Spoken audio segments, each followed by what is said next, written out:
Welcome to Athletes Unlimited Softball on ESPN, presented by Air National Guard.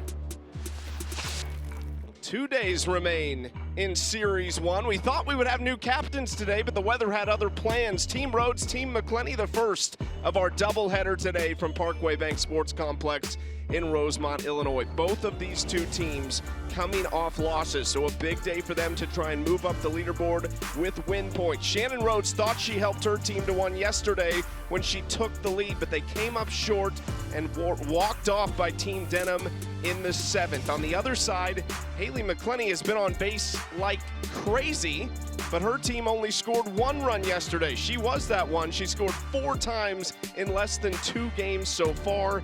3 walks to reach base. Her and Victoria Hayward on the base paths non-stop at the top of their order. Well, here it is, 60 of the world's best here at Athletes Unlimited's championship season. The innovative scoring system helps us get our leaderboard, and the top 4 are named weekly captains, where they draft their team each week. So teams constantly changing. You got to get used to new faces quickly. Alongside the 2-time All-American Amanda Scarborough, I'm Chucky Kemp. Week 1 has not disappointed. 2 games yesterday decided by 2 runs or less. Yeah, there's been so much excitement about opening day, which was Friday, and just about opening weekend, because it's a fresh start for everybody, especially the pitchers, who in the shortened AUX season didn't look great to start, but they've come on strong early on this season. One person that has been a tough out has been Sierra Romero, who leads the entire season so far with 4 hits. Remember, we just had a couple of games, but Sierra Romero has started this season so quickly with a little bit of power, too, of those 4 hits. 2 have been for extra bases, and she already has pushed across 3 RBI. Now, last season, she had 3 RBI the entire season. Already has that within 24 or 48 hours. Feeling good in the box early and a strong start for Romero. Has done that in less than 2 games. You mentioned it, leads the league with those 4 hits. 21st on the leaderboard. That could change a lot because they still have to finish that first game, one that they were winning 8-3 over Team Denham in the bottom of the 5th. Well, on the other side, for Shannon Rhodes, she sends this lineup led off by Aubrey Leach, who has been on a tear all summer, dating back to the beginning of AUX through the World Cup qualifier in Dublin. She leads off. Shannon Rhodes in that 2-hole, maybe the captain coming around, and then Rachel Garcia moving way up in the order to the 3 spot. She's just swinging that good of a bat. Bubba Nichols down in the 9-hole. She can do a lot of damage as well. They will see a rookie for the first time. Micah Sutherland in her first season from Gilbert, Arizona, out of Cal State Fullerton. Had a great teacher there this year in Danielle O'Toole, who's now moved to Cal. But you talk about somebody who can tell you how to have success at Athletes Unlimited, it would be Danielle O'Toole. Yeah, I'm sure she's been talking to her before this game, and I'm sure Micah Sutherland is just so thrilled to have her first start, her professional debut. She was the 2023 Big West Pitcher of the Year. Can't wait to see what she's got today. Micah Sutherland said Danielle O'Toole made a huge difference in her career. The little time they spent together at Cal State Fullerton helped her develop into an elite pitcher. Tons of life lessons from O'Toole, who is now at Cal as an assistant coach. She gets Aubrey Leach, who will enter her 3rd season as a GA for Karen Weekly at Tennessee. Aubrey's excited for this upcoming season because her twin sisters will be coming to Tennessee. It's one Leach after another that plays college softball, it seems. Talent runs deep in the family. Absolutely. Alana and Gabby are up next, the 2 twins outfielders. Aubrey said they'll play in PGF and then they'll head to Knoxville for orientation.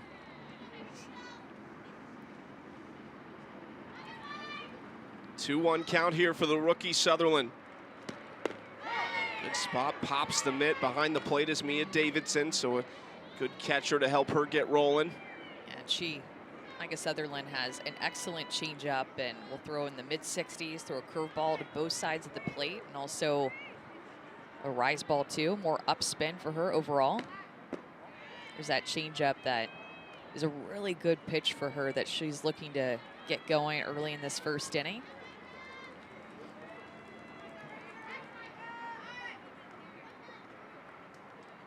Leach a pair of hits so far this season.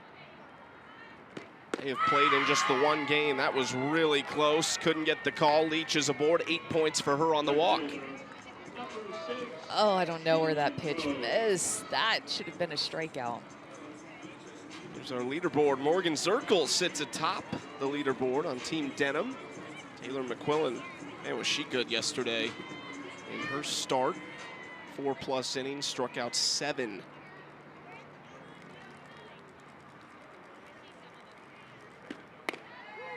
Up and into the captain, Shannon Rhodes.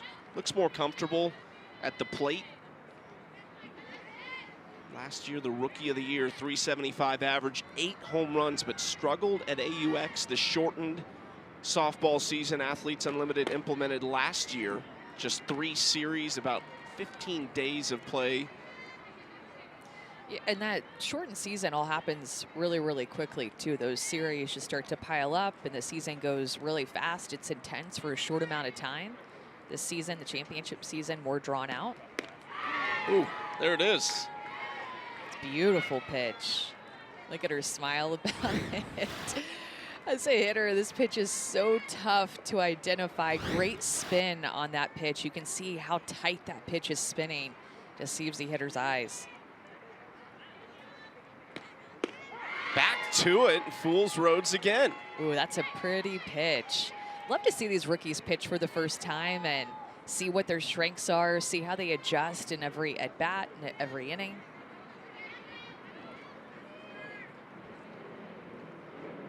Two. Upstairs, ball 3.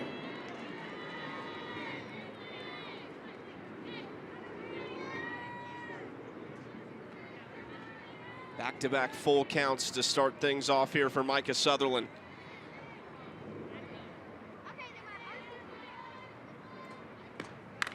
Ground ball, chance for 2. Sis Bates steps on second, but will not be able to get Rhodes. Do cut down the lead runner, Aubrey Leach, for out number 1. Yeah, watch Sis Bates here playing shortstop, and this is pre-pitch. This is where she's at.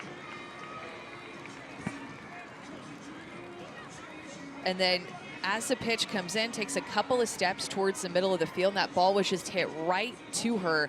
Not saying that she wouldn't have got there anyway, but it just makes for a much easier ground ball to field for her, just anticipating where that ball was going to come off the bat. Well, with Aubrey Leach's speed, you never know. If Sis Bates is off balance, probably doesn't get to second base for that force. Might have to go to first. And a dangerous bat here in Rachel Garcia at the plate. 1 for 3, her 1 hit, a double down the left field line yesterday.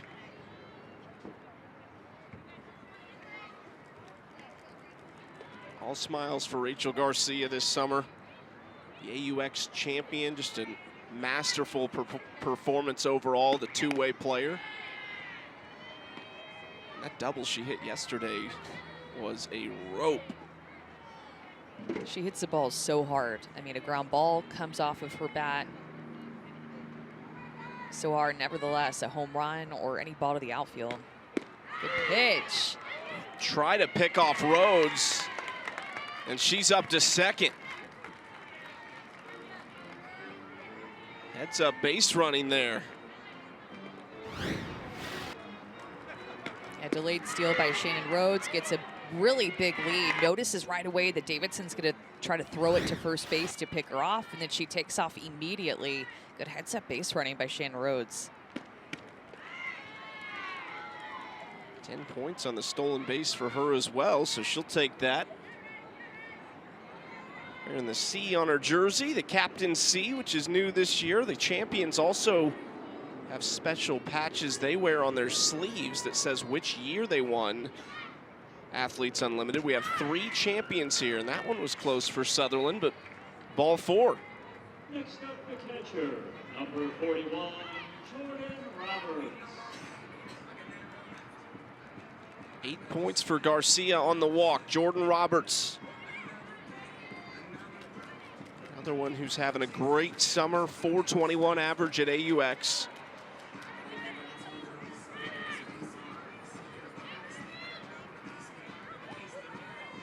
Couple home runs. One of them was to right center field and cleared the scoreboard. This is the second day in a row, though, we've had wind that's pretty stiff coming in. Right now, it's a little bit of a crosswind from the left field foul pole, kind of down the line almost. Love those flags with the captain's names on them out in left center field. And Jordan Roberts, talking about her success offensively in the AUX season, just has looked so confident and calm in the box, letting these pitches come to her, not getting ahead of herself, not guessing. Good pitch there, another curveball. It just misses off the plate from Micah Sutherland, but a good take. Just taking pitches like that, understanding the count, the situation. Jordan Roberts has just looked so good this summer in the box. She struggled at the plate last summer after 2 good years to start in 2020 and 2021. Hit .538, just 7 hits that first season, then .320 in 2021 with 8 hits.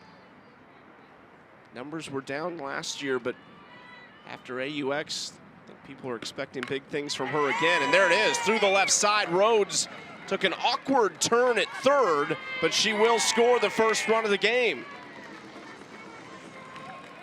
Swung and missed at the changeup the pitch before, and then Micah Sutherland decides to go right back to it, and Jordan Roberts learns within her at bat to sit back on that changeup just enough. You see her just kind of clutch her bottom half to hang back her hands to be able to hit that ball hard to the left side and score Shannon Rhodes, who was there, remember, from her stolen base. So moved herself into scoring position, able to score a run.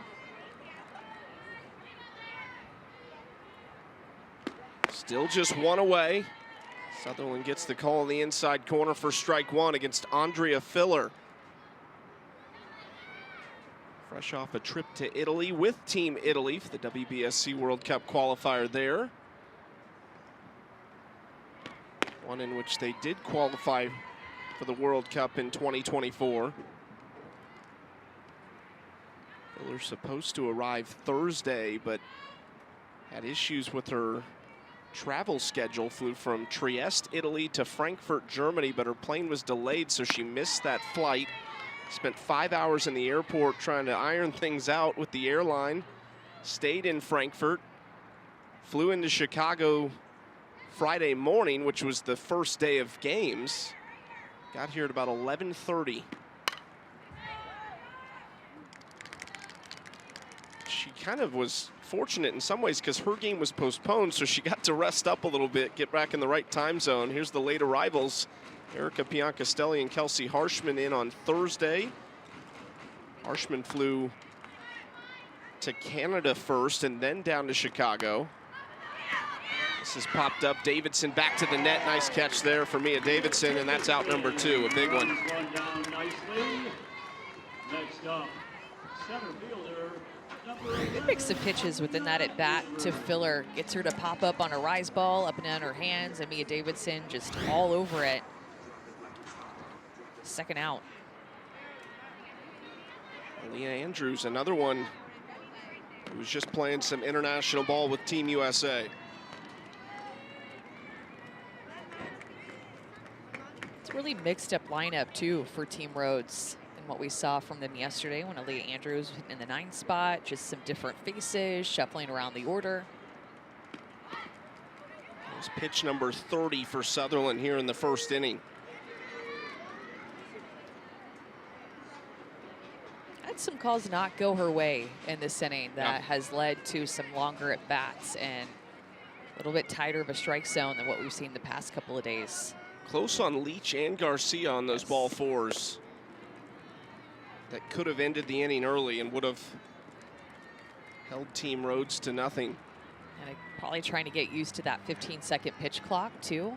Something that's new, just coming over from the college game where there is no pitch clock to Athletes Unlimited with 15 seconds. Andrews misses on the bunt attempt, strike 2. Would you like to see a pitch clock at the college level? 100%, yes. I think they were talking about 20 seconds, and here we do 15. This game moves. People love to watch softball because of the speed of the game. 2-2, that's a little outside. Just missing. She'll figure it out. Slightly different strike zone than the college level. Trying to find exactly where to put these pitches and also be so careful knowing the strength of all these hitters. 4th full count here against the 6th batter she's faced. Slow roller, foul territory. You get out of it here, you feel pretty good though, right? Absolutely. Your debut as a pro. Just trying to get through that first inning. Sure, your heart's beating so fast, some nerves, you want to do well.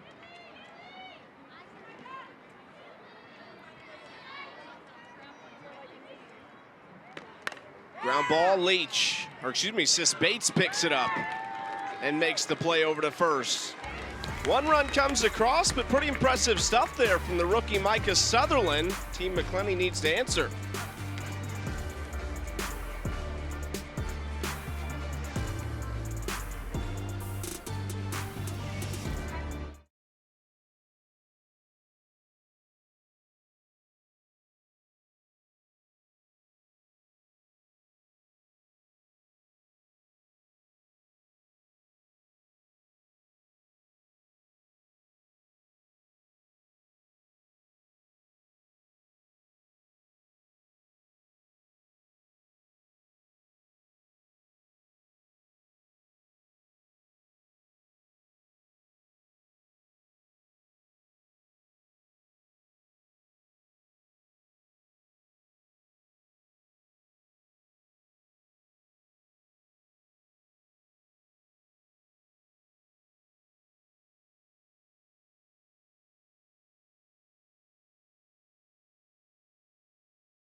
One nothing Team Rhodes leads Team McClenny. That one hit in the first inning. Haley McClenny and company need to respond. 10 inning win points on the line. She will lead things off for her dangerous lineup, and then right behind her in the 2-hole. You look at all the walks for McClenny. Victoria Hayward has a .667 on base percentage through almost 2 full games and does not have a hit. She's walked 4 times, has a sac bunt, and then the power comes from Mia Davidson. Sierra Romero has been on fire. We talked about her right at the top of our show. So for them to only score 1 run yesterday, gotta feel pretty good if you're on the other side of that one defensively. This is Brooke Yanez, the rookie out of UCLA. We saw her yesterday as well, briefly in 1 1/3, gave up a couple runs. She's had some really bright moments up and down, as you kind of expect a rookie to be. Yeah, definitely. She's figuring things out as she goes along, coming from the left-hand side.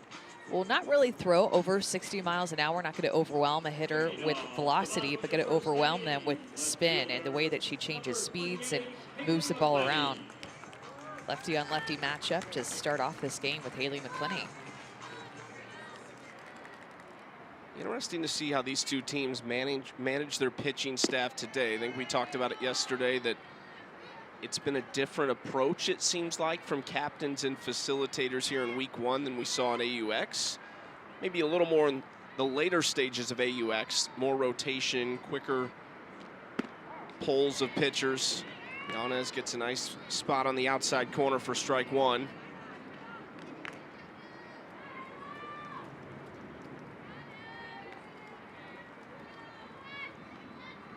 One to McClenny.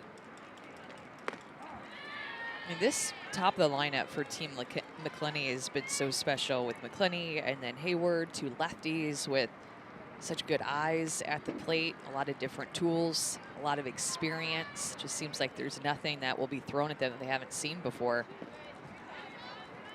I got a little trivia for you here. Yes. On Haley McClenny. One of 7 4-time All-Americans in Alabama softball history. One of them's easy because it just happened, Montana Fouts. Give me one or two of the other ones. Kelly Kretschmann. Correct.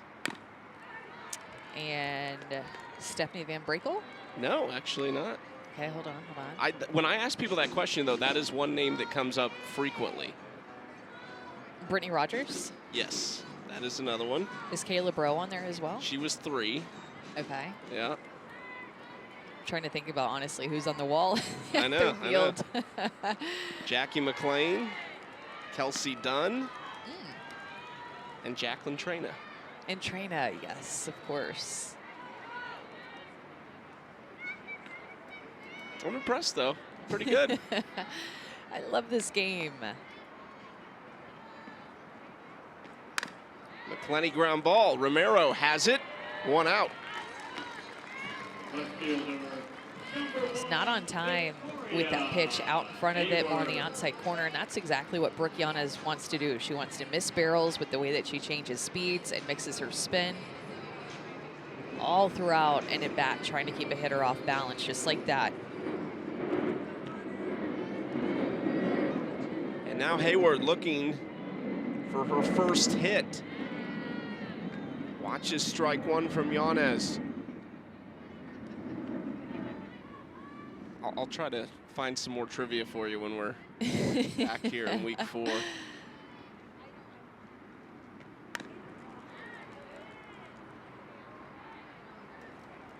think the fans like it too, you know. Yeah. Got some college softball fans, some AU fans. Victoria Hayward, Courtney Gano, new assistant coaches at Washington. Slaps this one left side, gonna be tough from the Leach. Not a chance to get Victoria Hayward. Hit number 1 of the season for her. That on-base percentage climbs from .667 upward. Yeah, and Hayward is going to go to her slap. Oftentimes you'll see her keep her feet still. This time she runs through the box and pulls Aubrey Leach deep into that 5-6 hole textbook from Victoria Hayward. That's exactly what she wants to do. Hit that ball to the left side, send the shortstop to the deepest part of the field, and be able to run out an infield single. 1 out with Davidson at the plate. Nice spot from Yanez. Inside corner against Mia. All-time stolen base leader for Athletes Unlimited history is standing at first base in Victoria Hayward. Different defense, too, for Team Rhodes out on the field with moving Lily Piper to third base, sending Romero to second, Filler to first. Remember that grand slam that Mia Davidson hit? Big exclamation mark to start out this season. Bases loaded, hit the long ball, went down and got it, just sneak it over the left field fence. Mia Davidson, how many trips has she taken around the bases in her just softball career? Has to be 1,000? Oh. Wow, that was close to Yanez in the circle. Hayward adds to her career stolen base total. Brooke Yanez probably felt this. Yeah, I think so too. Good jump by Hayward, but that throw sailed right past Brooke Yanez. It was a low throw. She just ducked instead of moved out of the way. You see, just went right over her glove. That was so close. You could see the wind affect that. That was already spinning and tailing, but the wind really accelerated that ball out of play. Yeah, the wind is going to be a lot to deal with today. Haven't mentioned that as much today, but when you go outside, your hair is whipping all around. The flags are blowing. It's kind of changing direction, too, blowing hard in right now. This is skied, and the wind will affect this one big time. Nichols under it in left field makes the catch. Just hit a wall out there, and Hayward stays at second. Yeah, Mia Davidson got a lot of that. We have some great data and information up here thanks to Yacker Tech. And the distance it said that that one would have gone was 222 feet. It is 210 down the line. So put 2 and 2 together. If the wind wasn't blowing, or if the wind is blowing out, would have helped that one get out of here. Instead, it's just an out. And that was a big time fly ball. This is spinning into right to Shannon Rhodes. She makes the catch for out number 3. First pitch swinging there for Sierra Romero. 10 inning win points for everybody on Team Rhodes.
Athletes Unlimited Softball on ESPN is sponsored by the Air National Guard and by Aspiration, a global leader in financing climate impact.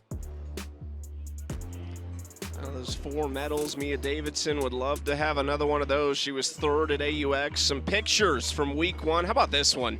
Florida State fans have to be tearing up at this. Jessie Warren and Kat Sandercock after her pro debut, which was spectacular last night. I'm sure Lonnie Alameda, the head coach at Florida State, loves to see that picture too. A little Florida State love to each other. So many of the colleges with athletes represented have been excited to see these players back on the field. Florida State, one of those, tweeting about the players and facilitators that they have here. Top programs well represented, including Oklahoma. Sydney Romero leads things off 7-8-9 here against Micah Sutherland, who gave up 1 run in the first off just 1 hit, 2 walks. Romero sits on that one into left field. Hayward cuts it off, and Sydney has to stay at first. What a beautiful swing by Sydney Romero. Let's go down to Savannah with more on Team McClenny. Thanks, Chucky. Coming into this game, I talked to McClenny about how she has 4 out of the 8 rookies at championship season on this team. And I asked her, what's her thoughts on that? What's it been like to have these newcomers in her group? She said they keep it so light and so fun. And she's such a student of the game. She watches softball all year round, and she talked about how she has watched them for 4, some of them 5 years, and she has these opinions and what she thinks about them from seeing them on TV. And she says it's been so exciting to kind of match these gamers that she's watched ball out with the person that she's getting to know on her team. She obviously gave Micah Sutherland the start. She's got Caroline Jacobson in the outfield, so she's really looking to give these players an opportunity, and it's been neat to see how they are able to learn from a vet like McClenny, who loves to invest in the athletes around her. Back to you guys. Yeah, Micah Sutherland pulled just now for Megan Faramo, so a pitching change. But you do have to feel good if you're Micah Sutherland as far as the confidence shown by Haley McClenny to start her. And for Micah, not a bad start. She gets pulled quick, and they're obviously trying to bounce back after a loss yesterday. But we talked about it, a couple calls in that first inning, and she maybe only sees a few batters. Yeah, I think that it could have felt completely different for Micah Sutherland, but that is how the game goes sometimes. And Coach McClenny, or Captain McClenny, making a quick change to go to Megan Faramo, another rookie coming from UCLA. Keeping the West Coast swing going from Oceanside, California. She was one of the top picks. She was McClenny's top pick. Hard thrower. She will use mainly her curveball and her rise ball, mix in her changeup, screw and drop a little bit too. But when I think of Megan Faramo, I think of a hard throwing, more upspin pitcher. Gonna work more side to side with that curveball. Started night number 1, went 3 1/3, gave up 2 earned, 7 hits, and struck out 2. These were her AUX numbers, a sub 4.5 ERA, 2-1 record. Quickly becoming one of the most popular pitchers in the league as far as draft day is concerned. She was so good for Team USA at the World Cup qualifiers recently in Dublin. 10 innings pitched, just gave up 1 hit, no runs, and struck out 15. Yeah, that's the thing. So many of these players went straight from the AUX season to then play internationally. A lot of different countries represented. For those players who play in Japan and possibly for their national teams are going basically February to November, because they'll go back to Japan after this season, non-stop softball. Lily Piper laying down the bunt. Romero makes the play. There's 1 out, but Lily Piper does her job, and the sack bunt is worth 10 points.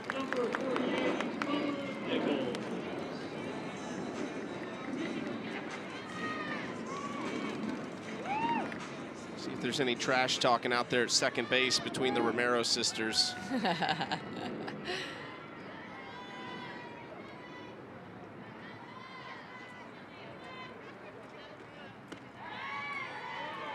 Mix of speeds there for Romero. There's a sissies talking to each other. Also both playing second base today, too. Some fun stuff last summer when they were mic'd up. Some of the back and forth, I'm sure we'll get some of that today. Sierra's mic'd up for us. Excited to hear what she has to say. I'm sure their mom, Melissa, loves to see them chatting and playing the game together. I know she's just probably glowing about it. 0-2 upstairs from Romero. UCLA versus UCLA here. Nichols and Romero.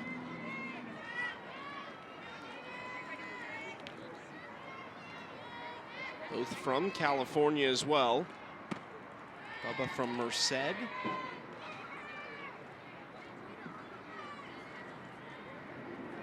Great conversation with Bubba Nichols in the chair chat yesterday about where Bubba comes from. Said her dad started calling her that when she was about 12 years old. It really started to stick, and that's what she's been ever since. Here goes Bubba deep to center. The wind not helping her. McClenny has it, but the runner will advance to third. This wind is already causing issues for hitters today with it blowing in. That was another good swing that I think with no wind or wind blowing out, it gets out of here. The distance on the Acrotech says 250 feet. It is 230 feet to the deepest part of center field, and Haley McClenny plants underneath it. Romero is able to advance from second to third, get 60 feet closer to scoring another run for Team Rhodes. Setting up Aubrey Leach right here.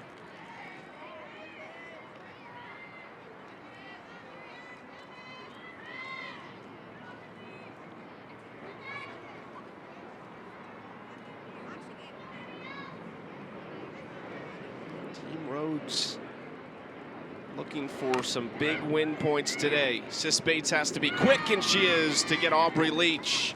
They put a 0 on the board. Romero enters for Micah Sutherland. And now Team McClenny has a chance in the bottom half for some win points.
Tell me, you two, how fun has it been to be on the same team all 3 weeks? Oh my God. The best. A dream come Oh my true, gosh. really. Literally.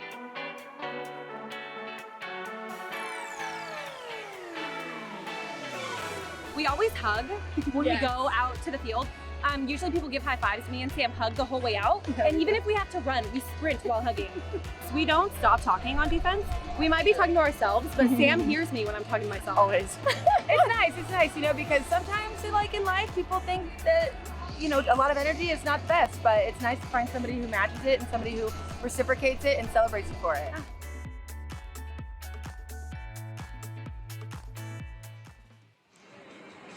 They're together so much and so literally tightly connected. I almost feel like they're like Siamese twins. A little bit, yeah. Like just connected at the hip.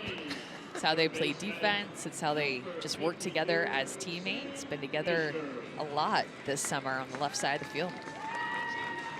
4 drafts this summer between AUX and Athletes Unlimited's championship season, and all 4 weeks they've been together. All 4 weeks, Brooke Yanez and Rachel Garcia have been together.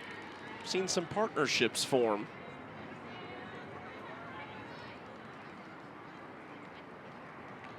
Certainly a comfort level defensively over there. That's something that we've seen here in week 1. You see some rookies out there. We saw yesterday Maddie Husky making a great play coming in from right field, calling off the veteran Kelsey Harshman. Seen some other things like coverages between Kelsey Stewart-Hunter and Josie Muffley, just trying to work through some things between second and first base. But every week you're changing teams, new voices, new play styles next to you. Yeah, and because of that, I mean, the comfortability level that it has for the communication on defense, especially on that left side, just gives you that slight extra advantage when on defense versus playing with somebody new every single week, having to get more used to them.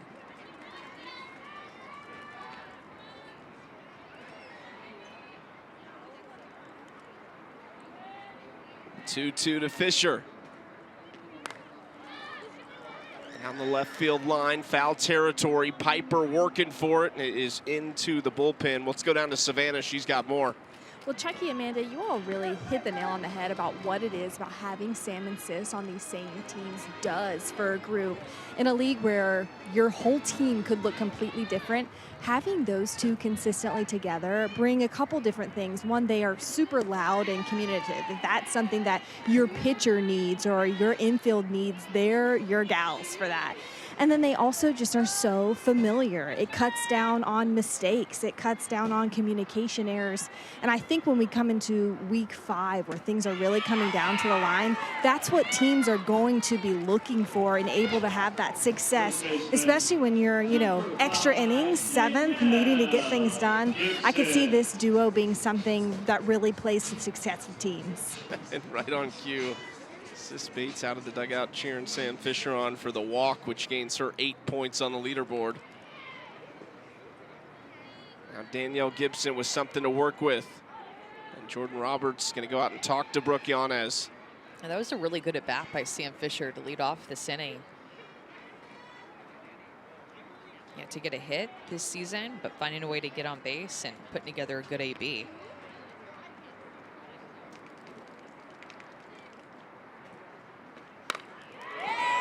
This is hit hard into left center over Andrews, which is tough to do. Fisher rounds third but stays, and it's a double for Danielle Gibson.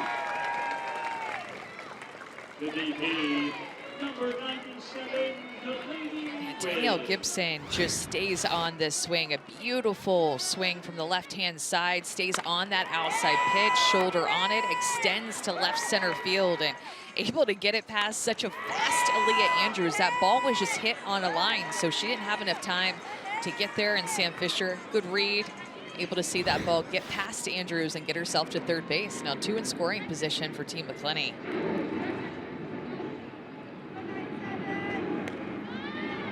Delaney Wiz, the one with a chance to do it. And another UCLA matchup here between Wiz and Yanez.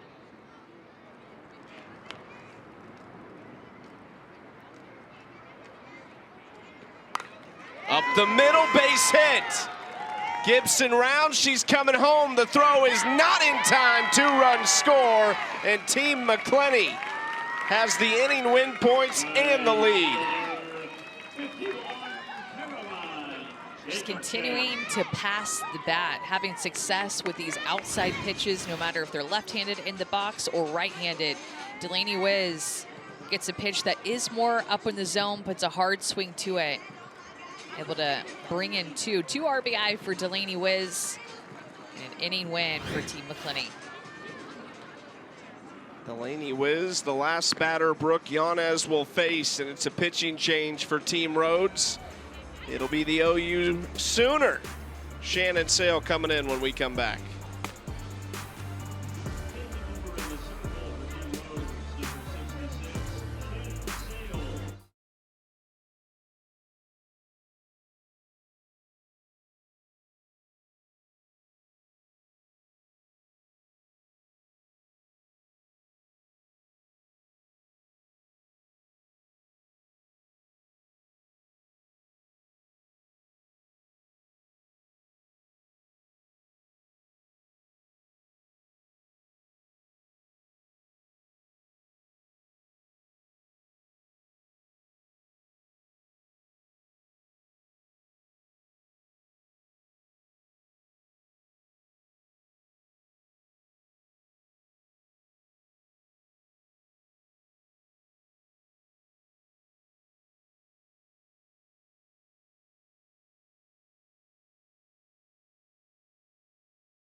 Team McClenny leading Team Rhodes 2-1. Bottom of the second, 2 runs across, so the inning win points secured, but a runner on first and nobody out here for the new pitcher, Shannon Sale, who misses inside to Caroline Jacobson, the rookie. Sale in her second season out of Tampa, Florida. Played her college ball at Oklahoma after starting her career at Florida International. We got the chance to watch her in a bullpen during AUX, just working through some things, trying to iron some stuff out. I was a part of that national championship team at Oklahoma back in 2021. A lot of national champions that we have here in the league. All of our Oklahoma players have done it. If you played at Oklahoma in the last decade, there's a good chance you've got a ring or multiple. Yes, very true. A bit of a dynasty we got going on with Oklahoma.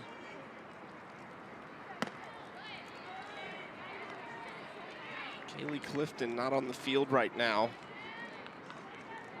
Sale in the circle, Romero over at second, Clifton in the dugout. I believe the only Sooner here that's not on this team is Nicole Mendez.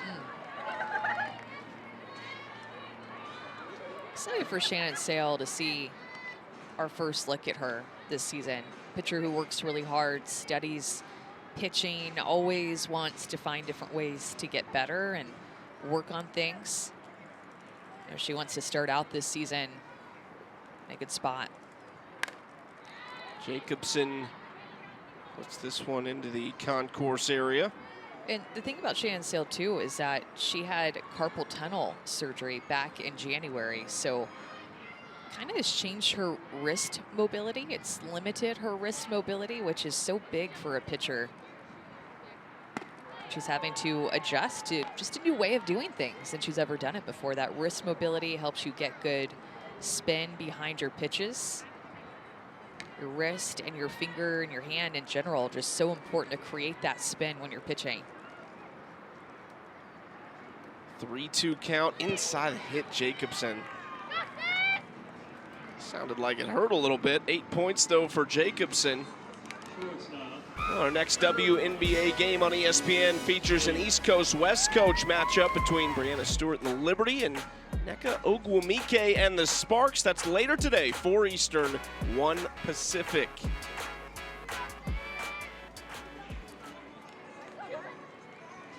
Plenty to watch today on our ESPN family of networks.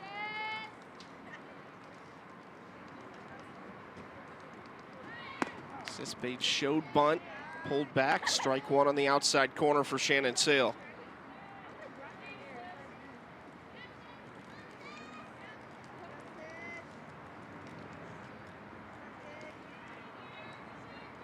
Sis, the 3-time Pac-12 Defensive Player of the Year when she was at Washington.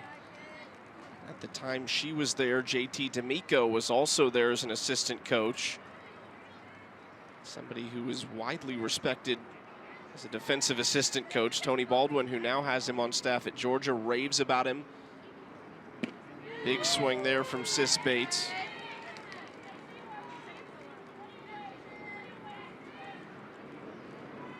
Sale needs an out. Team Rhodes in a little trouble here in the second inning.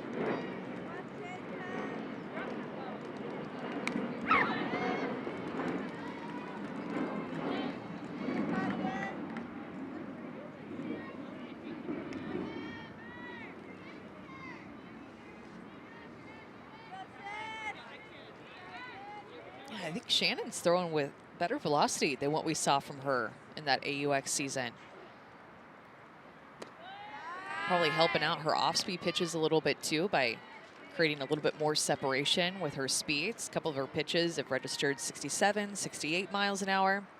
I'd written down in my notes that it was 63 to 66 back in AUX, so picking up some miles an hour. Ground ball off the glove of Sale, softens it for Leach. They do get the force out at second, so big out number 1. That awkwardly rolled away. Lily Piper looked like she was guarding Delaney Wiz from going down the line. You'll notice that this actually hits off of Shannon Sale's glove and is tipped right to Aubrey Leach, who's moving toward the ball anyway. I'm wondering if she hadn't tipped it, if Aubrey would have been able to make a play, or if it would have gotten through the infield. Like I'm still trying to figure out what I think of that play, is if that tip actually helped or if it wouldn't have made a difference. What do you think? I don't know, actually. I'm wondering if, I don't think you're going to double up Sis Bates, but to your point, like, can Aubrey Leach get to that ball? It would have been tough. Yeah. Sydney Littlejohn Watkins, I think she just threw a curveball out in the bullpen. I'm sure she did. She's getting ready. Sis takes off, the throw down a little bit wild. Now 2 in scoring position. To your point on Shannon Sale, throwing a little harder now. She's been working on stuff. Are you surprised the way things went in the shortened AUX season? Hitters so hot early on, pitchers now coming around, or did you think it would be the other way? I thought that the pitchers would be at an advantage, because when you start the college season, or even hearing the hitters talk to them before the AUX season, they too thought that the pitchers would be at an advantage. Usually that's how it works, but the pitchers had a lot of adjusting, learning, talking, communicating, working with the catchers to do early on in the season, and you can tell it's paying off this season.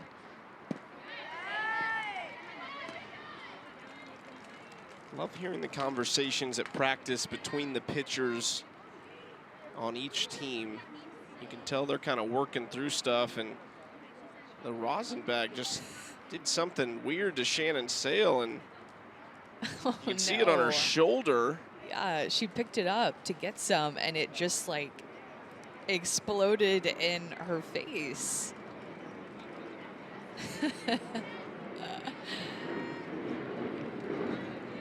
All good. Now got to bounce back after that unusual moment there against Haley McClenny.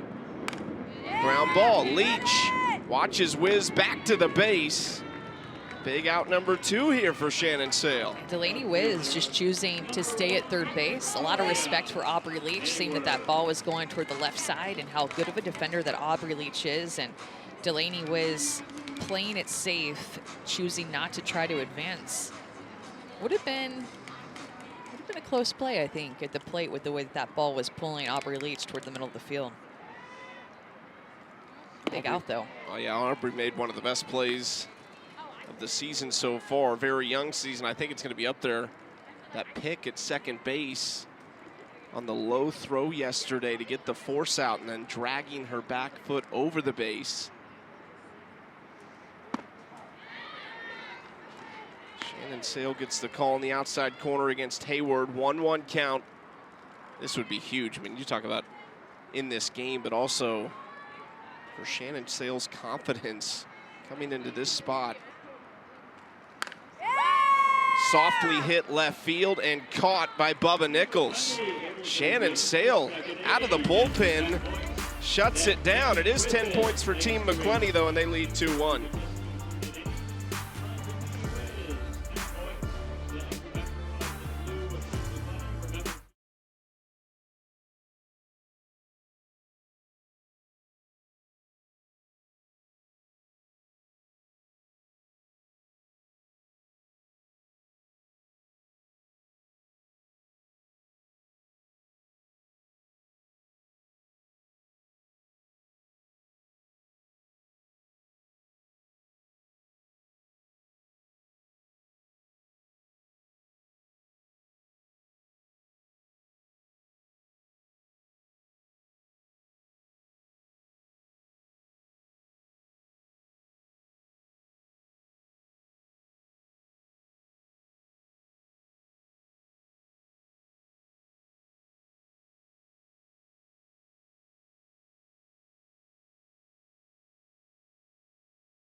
Back in Rosemont, Sierra Romero from Murrieta, California, an absolute superstar at Michigan, the NCAA all-time leader in Grand Slams, the College Player of the Year in 2016, in her third season of Athletes Unlimited, second year overall, off to a fantastic start, and we have her mic'd up in the field for us. Appreciate you doing this, Sierra. You've got everything going. You're living in Florida. You've got your own app. You're back at Athletes Unlimited playing great, and you're throwing out the first pitch of the Cubs game tomorrow, aren't you? Oh my gosh, yes. I don't even know. I mean, I'm pumped about it, but I'm nervous. I'm not gonna lie.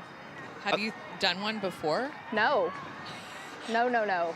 I have no tips because I threw out a first pitch at the A&M game and it was underhand, so a softball game, and I just totally blew it. So good luck tomorrow, Sierra. I hope you don't blow it like I do. Just kidding. I appreciate it. I'm nervous. I'm not gonna lie. I play catch with my brother, so I feel like that helps me figure out how to throw a baseball, because throwing a baseball is totally different from throwing a softball. And then I threw out the first pitch one time at an Oklahoma game, but Patty made me throw it underhand, so she told me to be an athlete. Speaking of Oklahoma, we saw your sister at second base. Was there any trash talk going on last inning? Actually, no. I was just asking her because we're both superstitious, so she changed a lot up. She was like, I need to use your eye black. I'm going to change my G-form elbow guard to white instead of black, and she just was going all in with the changes. So I was like, well, it worked. Well, I did see Sis putting on her eye black before the game, which is interesting because it's opposing teams, and since Right? Sis was putting it on. Do you know why that was?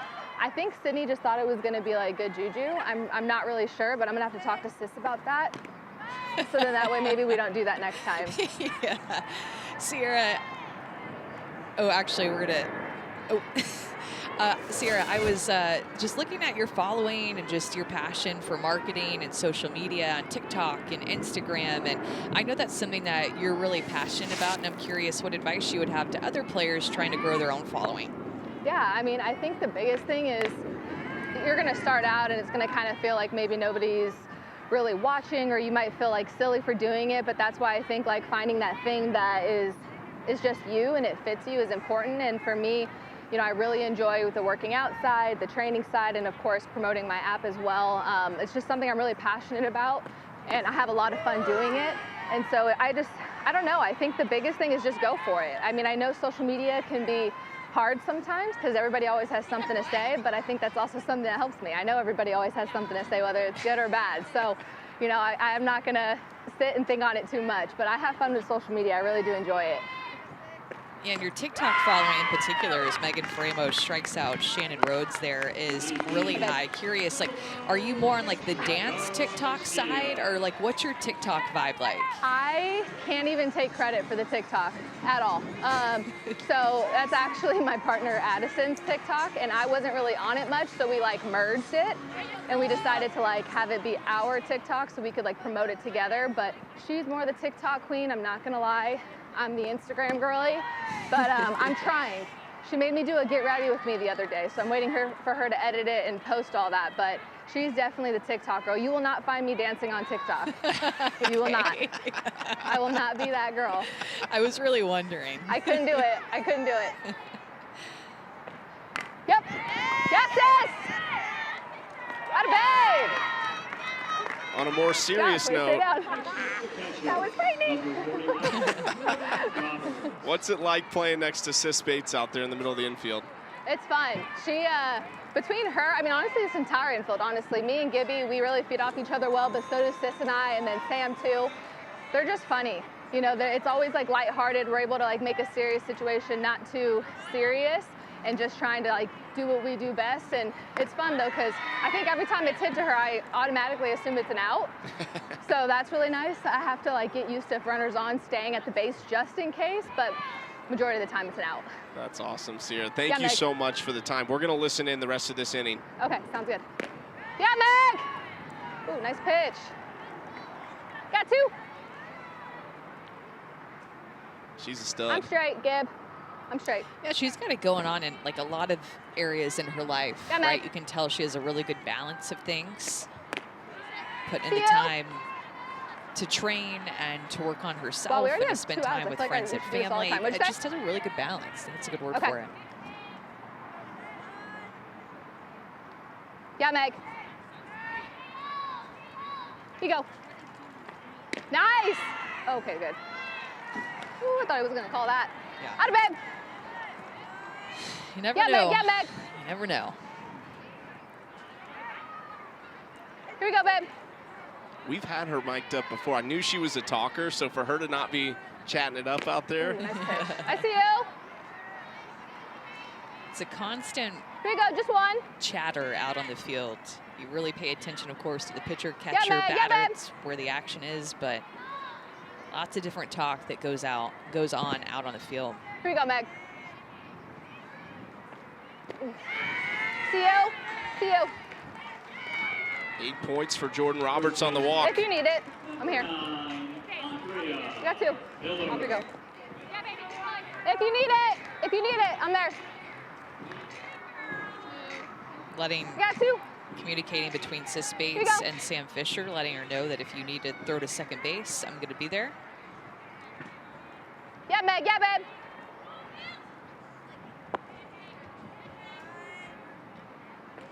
Nice pitch. Great spot. Great spot.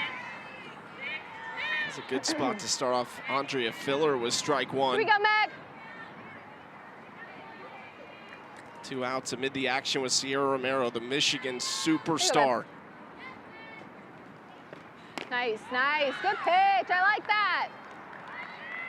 And you'll notice even like when a pitcher throws a ball, it's like, I see you or just missed, and you're just always trying to make the pitcher feel good. Even if it's been a few balls in a row, you're not over there saying, oh, why did you throw it there? Or I can't believe you missed that pitch. I think I'm live right now, so they're just trying to make the pitcher. One thing that's really cool is watching like our catchers. I think all the catchers in the league do this. Whenever they want to pitch in a certain spot, I know Gwen will put her glove up to where she wants it. Like Mia, she had just called a rise ball and was reminding her, hey, bring it up. I don't want it to be hittable. I think that stuff is so fun, so smart when it comes to the game. So many different forms of communication. Ooh. Oh. Ouch. It's a painful 8 for Filler as she takes first, 2 outs and back-to-back base runners, a walk and now a hit by pitch. I think the umpires are going to get together to see potentially if it Hit the knob of the bat. Yeah. Oh, Taylor? Okay. Okay. We got options. Yep. Where to go? We got 2. Anywhere. Okay, great. Yeah, I'll be there. That hurts Either so or. bad. She took it like a champ, but that Here does you go, babe. not feel good at Let's all. go. We got 2. Almost Just one takes your pitch. breath away. Here you go. Went from a quick 2 outs to then 2 Yeah. reaching with 2 outs. Now Taylor Edwards pinch hitting here for Team Rhodes. Dangerous bat. Team Rhodes down babe. 1. 2 down. A lot of power here for the Nebraska product.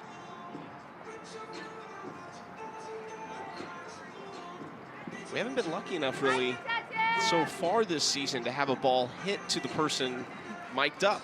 It'll happen. I feel like it'll definitely happen this summer. Come, Meg. Here you go, babe. Kaylee Clifton at second base, pinch running, replacing Jordan Roberts. Yeah, Meg. Filler at first, Edwards at the plate. Yeah, Meg. Yeah, babe.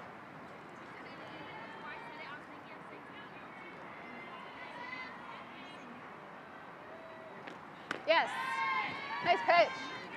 Yeah, Meg. Strike 1 to Edwards, and I guess got you. who's on deck? Sydney Romero. That's Yeah, the Meg. scouting report I want to hear from Sierra. Nice pitch. Oof. Good spot. I see you.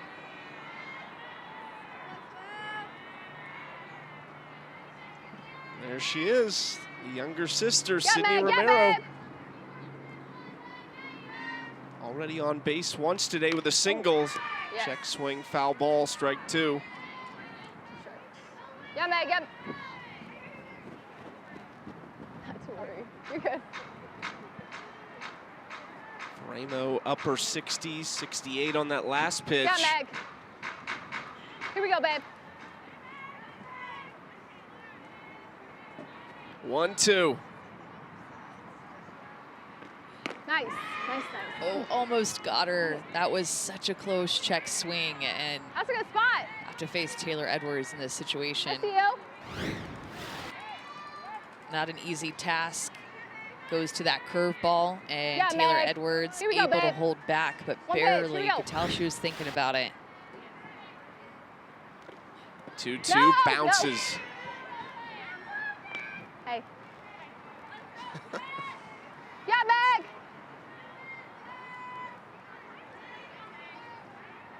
Here you go, Gib. Full count for Ramo, 2 away. Base hit just past Sierra. 1 run will score, and the game tied now at 2.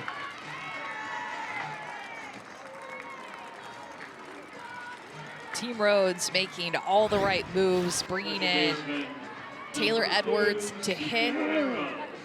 Ends up getting that curveball, just sneaks it past Sierra Romero, who we are mic'd up with. She lays out for it, and she hit We got you, that Meg. We got you, so babe. hard. You mentioned it ties up this game. Edwards with the RBI. I'm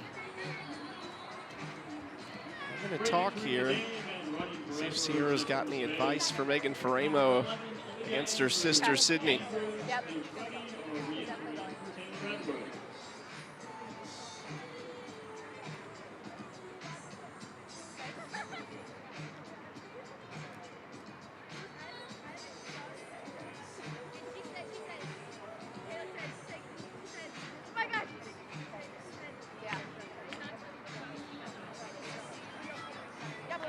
Here we go.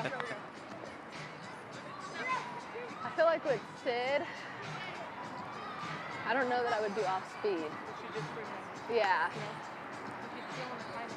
Yeah. I'll tell her after this pitch, because this one is going to be hard.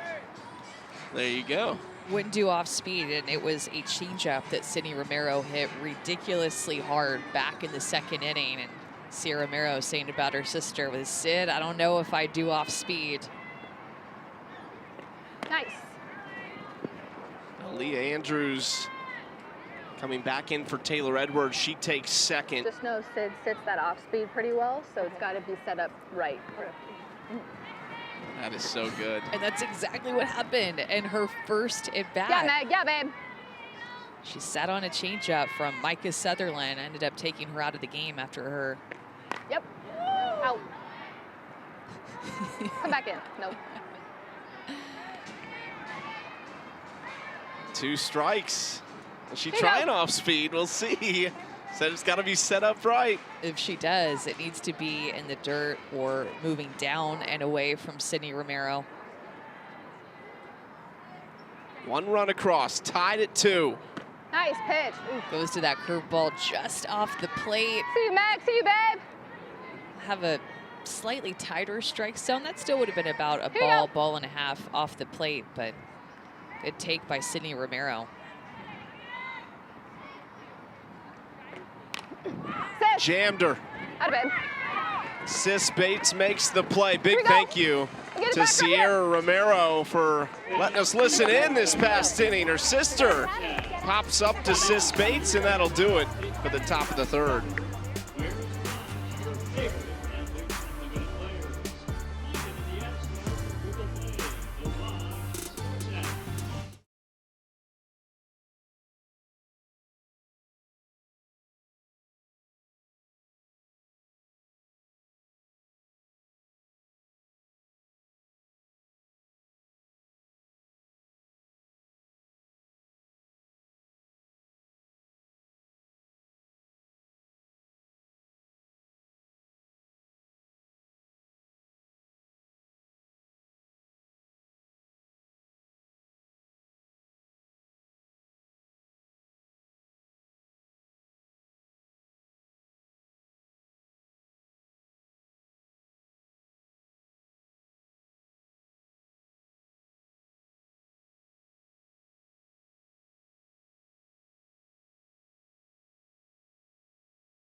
Back in Rosemont, just outside Chicago, across the street from O'Hare International Airport. 2-2, going to the bottom of the 3rd.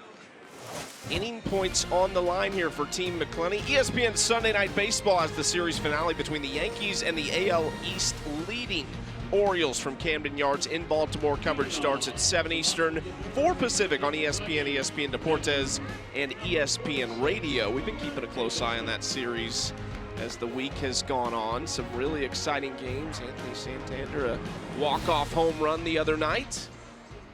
It'll be Severino versus Kramer today. 2 starting pitchers for the Yankees and Orioles. Be a good one. Your Astros with a big win last night, just barely. Yeah. They're just 1 game behind Texas now. Okay. Rangers just picked up Max Scherzer. A lot of movement in the MLB right now. Unfortunately, my Royals not moving much. Bobby Witt's been good lately, but they're not going to move much. But Orioles on top of the AL East by a game and a half above the Rays.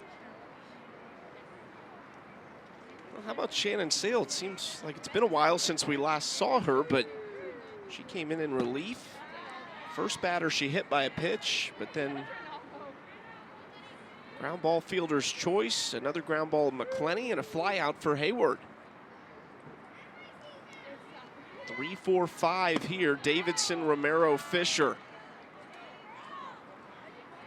Yeah, I can tell she's been working on her mechanics. You know, Shannon Sale is feeling good whenever that stride leg is coming up and it's getting her tall. It's just a trademark for her. Didn't see that stride leg get up as much. In fact, when I was talking to her during the AUX season, we were looking at old pictures of her, trying to go back to her OU days and seeing what she looked like, just trying to spark a little something. whenever she was throwing a bullpen, but just misses that curveball right there. Another just close pitch, not going the pitcher's way. Number 32, She was working with Alex Ibarra.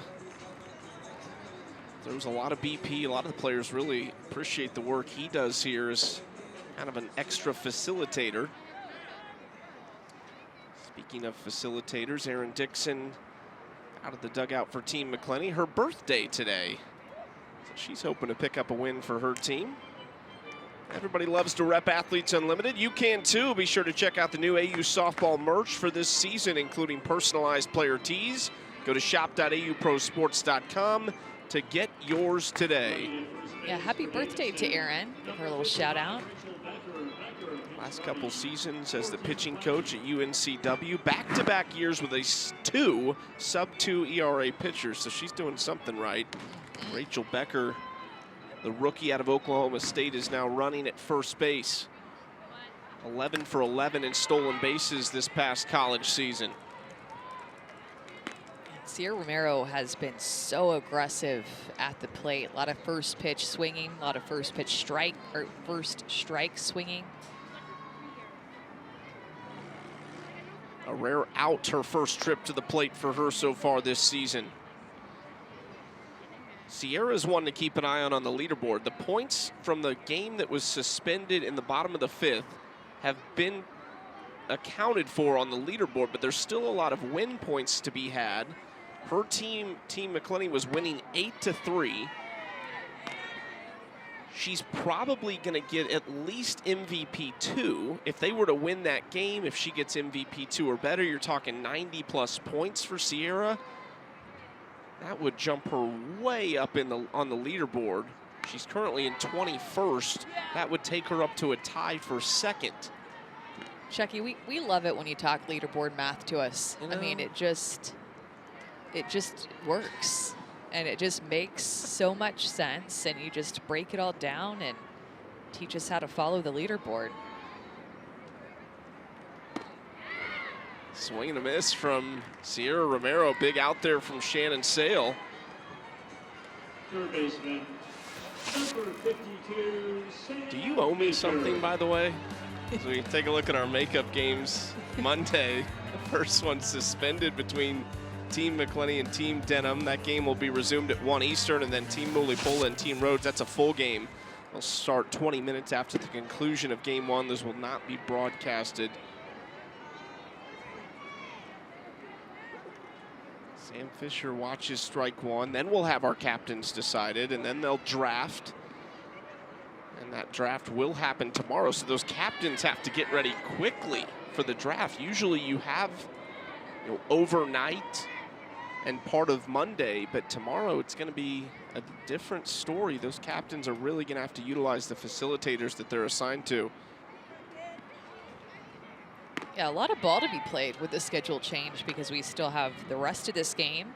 Second game of our doubleheader, which will be on ESPN Plus, 20 or 30 minutes following this one. And then I'm calling it a game and a quarter tomorrow. Yep. Not quite a game and a half, but a game and a quarter we played tomorrow. I think your math's close, too. It's close. Gotten some much better weather yesterday and today. Beautiful day. A little bit windy, but it's a pitcher's best friend today with the wind blowing in. We haven't seen a home run today, which is, Sam Fisher thought about changing that, but just underneath it, Nichols has it in left and there's 2 outs. It's kind of rare for us, though, this summer. It's usually we've had one by now. Well, they're based on the data and the numbers, there should be 3 in this game, but the wind has knocked down some fly balls, and that's what I mean by pitcher's best friend. That wind blowing in, any ball that gets up is getting into the jet stream and getting knocked right back down and into the field. Now Danielle Gibson doubled and scored last inning.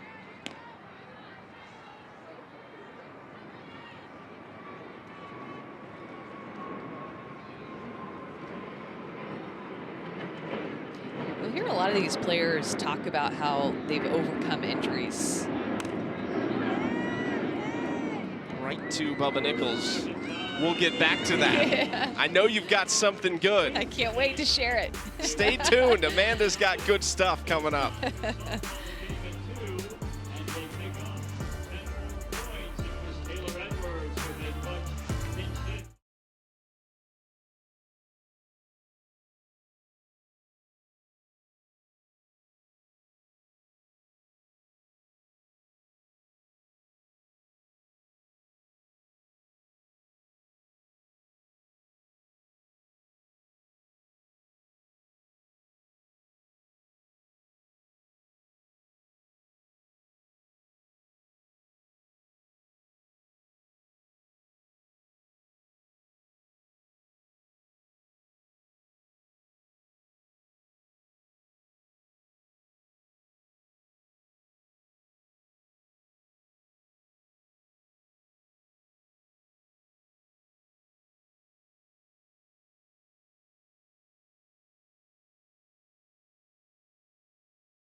That's two really good high fives. I know. We're all over. Hey, you're number 2. Cute. Who's your favorite player? Me? Really? Not IFB. That means I can say whatever I want, right? Okay.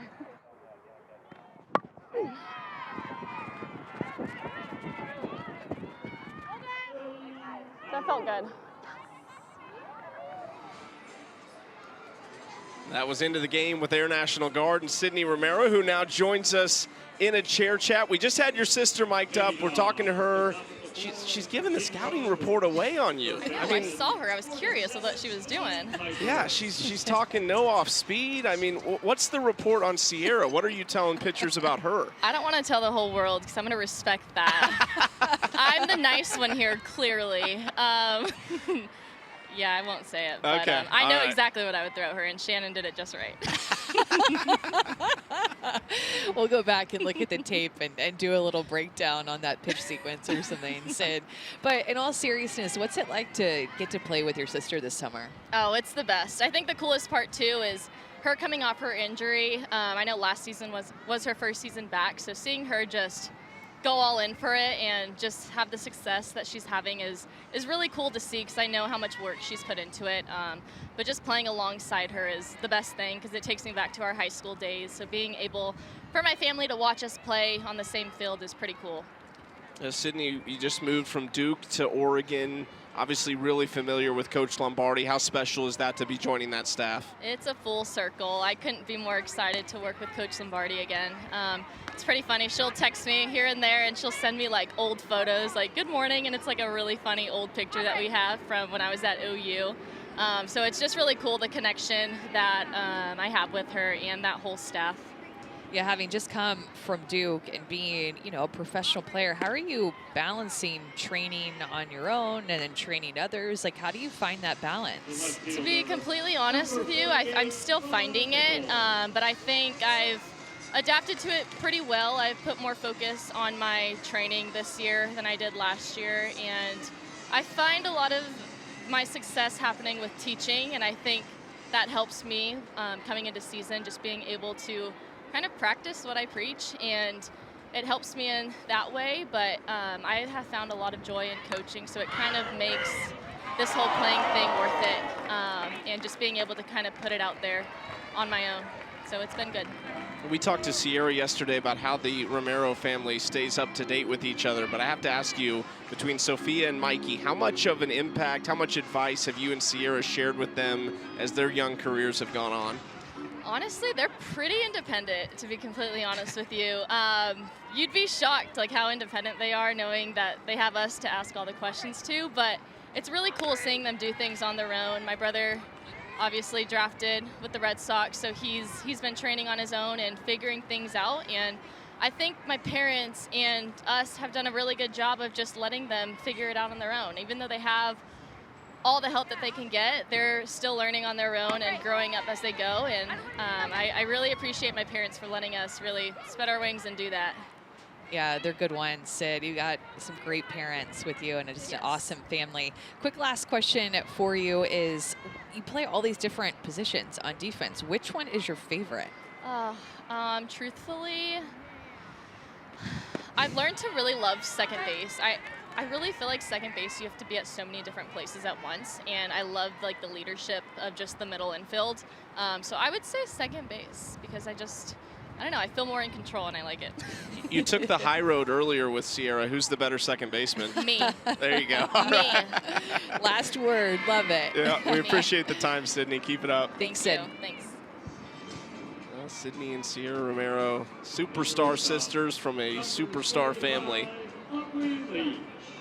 Two runners on here with nobody out against Megan Faramo. Big chance as the lineup turns over. Leadoff back-to-back walks here, and I've seen so many leadoff walks in this game.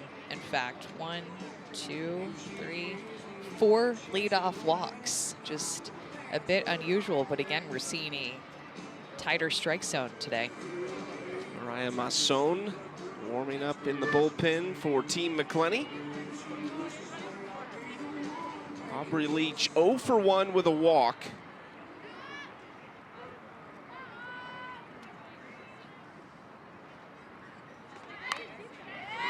Lays it down, Fisher coming across. Leach, they got her at first that time. So the sack bunt worth 10 and 2 runners in scoring position. Summer soccer continues tonight on ESPN2 and ESPN Deportes, the much anticipated matchup between the Premier League power Manchester United and the Bundesliga powerhouse Borussia Dortmund at Allegiant Stadium in Las Vegas. Coverage of this preseason friendly begins at 8:30 Eastern, 5:30 Pacific with ESPN FC. Soccer fan? You know, I'll watch the World Cup and Okay. some big matches, but I'm not as locked into soccer as I am when I'm dropping Astro Nuggets, Orioles Nuggets, and Or F1 Nuggets. Yeah, I was gonna say, you got the F1, I'll take the soccer. It's a good combo. We can cover all of our bases. We just need lacrosse help. Yes. Shannon Rhodes trying to deliver. She did yesterday, 2 runs that gave them the lead at one point in that game. They ended up losing right at the end with a walk-off against Team Denham thanks to Anissa Ortez. This is one of those at-bats that you feel like can really change the trajectory of the leaderboard and not just the game. 2 runners in scoring position, captain's up, chance to give your team the lead and try to keep that lead to the end, but a lot riding on this at-bat.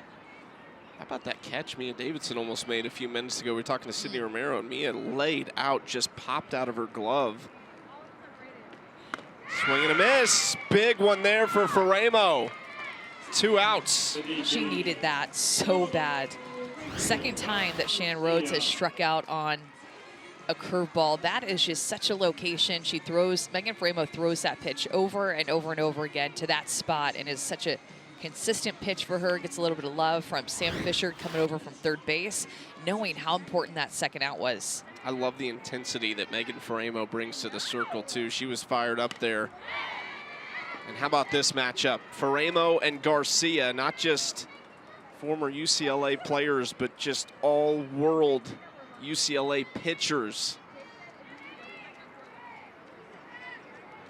The accolades between these two are hard to keep track of.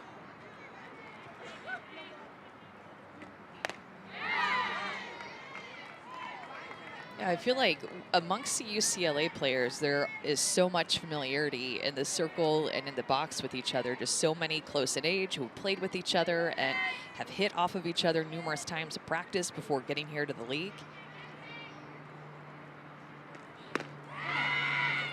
UCLA, it was a national title for Ramo Young. Kind of the passing of the torch from Rachel Garcia to Megan Faramo. National Player of the Year at the plate. Multiple Pac-12 Pitcher of the Year awards for Megan Faramo in the circle.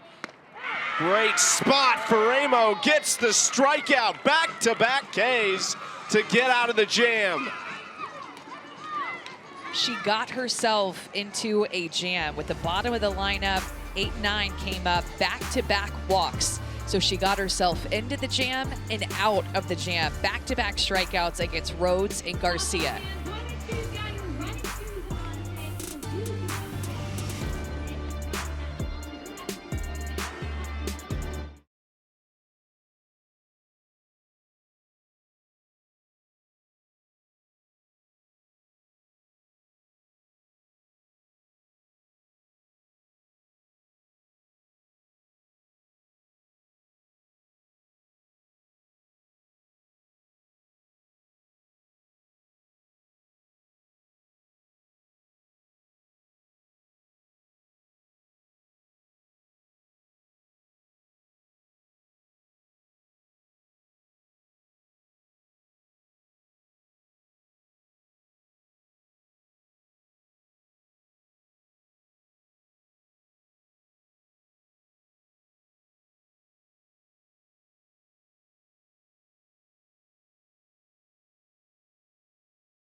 Athletes Unlimited and Topps have unveiled the first ever set of player trading cards that feature all 4 Athletes Unlimited sports combined in one set.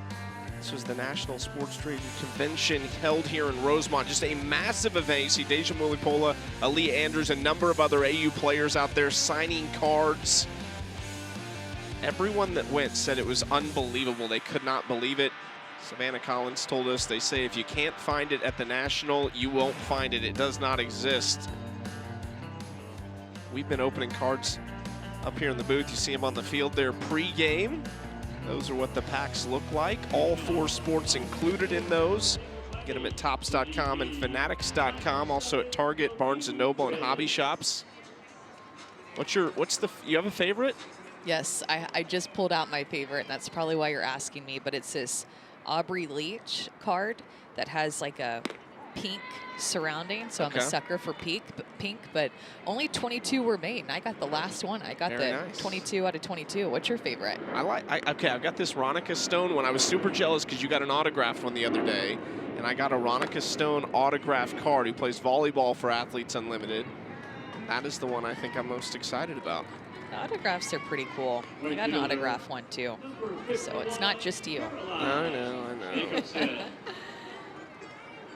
Aubrey Leach makes the play for out number 1 to get Delaney Wiz. Good start here for Shannon Sale, who's putting together a really nice performance so far.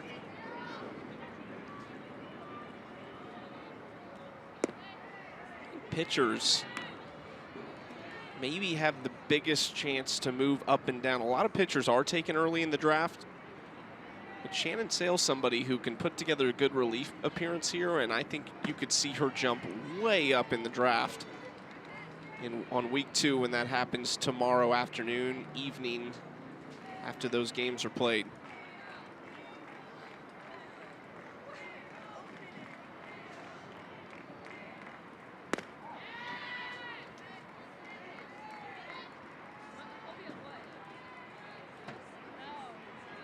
Caroline Jacobson against Sale here, 2-1 count. 45th pitch coming for Sale, who's working in her third inning now after coming in relief in the second.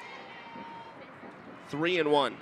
Tell she's thrown with some better velocity and hitting 67, 68 miles an hour. And seems like these past few weeks since the AUX season, she's been working on her mechanics. Jacobson on with a walk, still looking for her first career hit. A hit by pitch and a walk today, that's 16 points for her.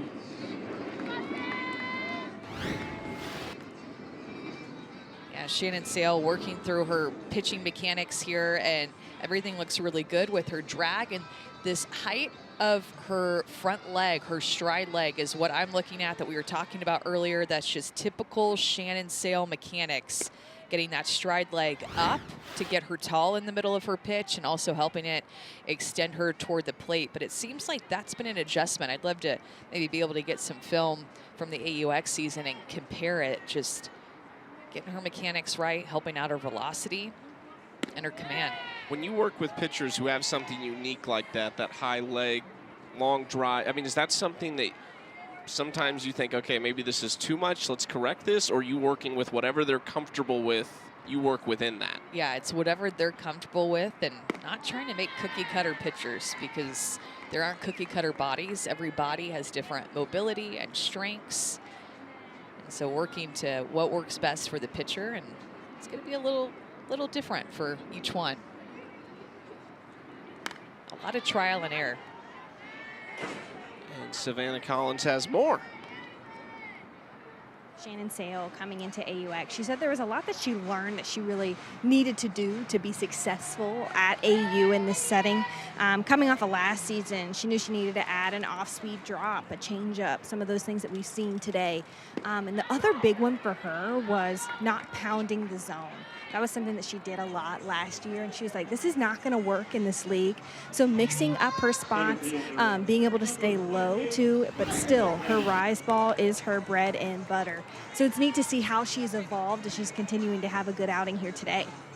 And being able to go to this off-speed pitch too, Savannah striking out Sis Bates, that ball in the dirt, getting her to chase out of her zone. I just think that she's really taken some steps forward in the past 3 or 4 weeks. You can tell she's been working hard, was probably frustrated with the way that she pitched in the AUX season and determined to get it right, determined to continue to work after that carpal tunnel surgery that she had back in January. Just all kinds of adjustments that aren't easy to work through, but she's a determined pitcher that will fight through it. Working with some great pace right now. I mean, you can just see the confidence she's throwing with. 1-1 count here against the top of the order, Haley McClenny. Grounded out, second time she's seen McClenny in this game. That one does roll in there, and Jacobson takes second.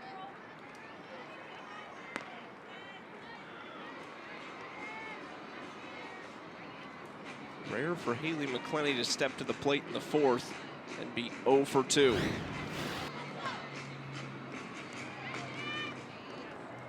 Yeah, just not an easy one at all for Jordan Roberts back there. Just that off-speed pitch again, going in the dirt. Off the handle into kind of the triangle out there over Romero. Run scores. Jacobson in from second. You don't always have to crush the ball. That ball just had eyes out there in the middle of the right field Bermuda triangle between Andrews, Rhodes, and Romero. They're all going so hard for it. You can see Sydney Romero trying to track it down. Probably had the best chance, but couldn't quite get underneath it. Remember, the wind is blowing really hard too. Not an easy ball to play today at all, but Team McClenny takes the lead. That's 10 inning win points for them as well. This is a really good game. Back and forth right now. Rhodes won the first inning and the third. McClenny has now won the second and the fourth. And they have the lead 3-2. Hayward trying to lay down a bunt, foul ball. 2 strikes on her quickly. Just another walk that has come around to score in this game. That's 2 walks for Team Rhodes that have scored. Then on the other side, 1 walk has come around to score. So seeing that tighter zone, more walks, and offense is trying to take advantage of that.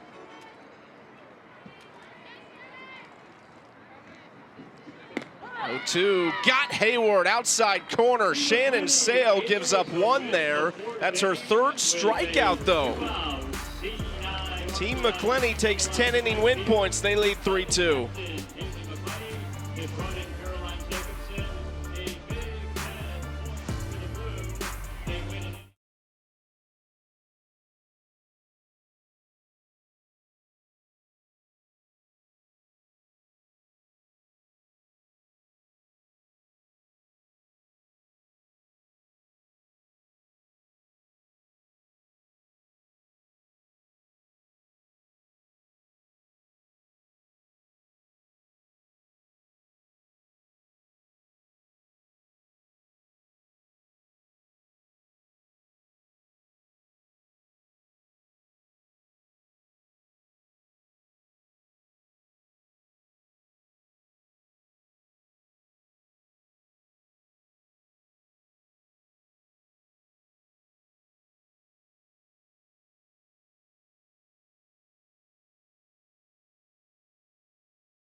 (3-2) Team McClenny leading Team Rhodes. Some Danielle Gibson fans out there in the Players Suite cheering her on a windy day here in Rosemont. Our next ESPN WNBA game features an East Coast-West Coast matchup. Brianna Stewart and the Liberty, and Nneka Ogwumike and the Sparks. That's later today, 4 Eastern, 1 Pacific on ESPN. Some basketball players in this field of players out there. Kaylee Clifton was recruited to play college basketball, but elected to play softball at Oklahoma. Worked out pretty good for her. McClenny told us yesterday her dream was to play college basketball at Tennessee for Pat Summitt. Said she went on a softball visit to Tennessee. Took her into the basketball offices in the same room as Pat Summitt. She said, I don't think I said a word. I was so in awe of her. Just misses inside to Roberts, 2-0.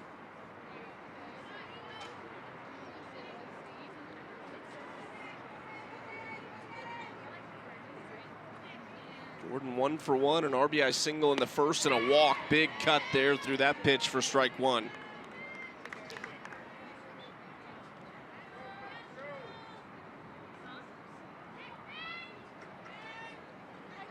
Ramo, 3 innings, 1 hit, 3 walks, 3 strikeouts, 1 run.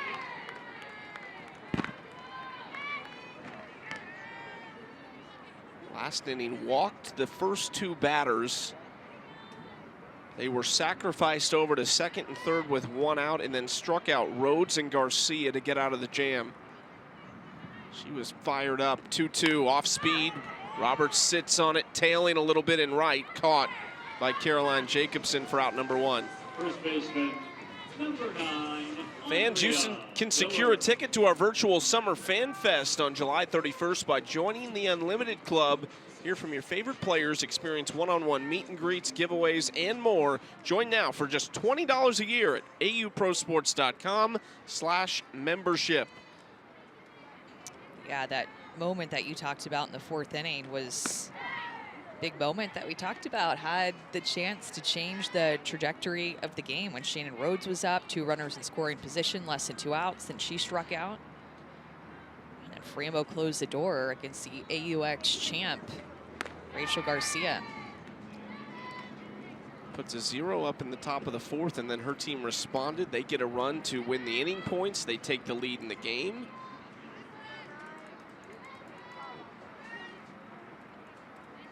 (0-2) count for Andrea Filler. Off speed. Fisher has it at third, throws it across. 2 outs quickly for Romero. Center fielder, number 11. A good play by Sam Fisher over there in the hot corner. So nice for these infielders to play on turf. The ball just gives you some good true hops. The balls that are coming off the bat at 70, 80 miles an hour, you're not as timid to stay down on them because you know you're going to get a true hop with the turf. One thing last year when AUX was played at San Diego, the shortened season, that was a dirt infield, so it was the left-handed hitter's paradise, specifically those slappers. Ball would just sky into the air. I mean, they were standing on first by the time it landed in a glove. Leah trying to slap, fouls it away 1-1. Was in Dublin with Team USA, asked her if they got to do anything sightseeing-wise. Said they did get to go to the Guinness factory in Dublin, which was very cool. Enjoyed that quite a bit. 1-1, good spot, strike 2.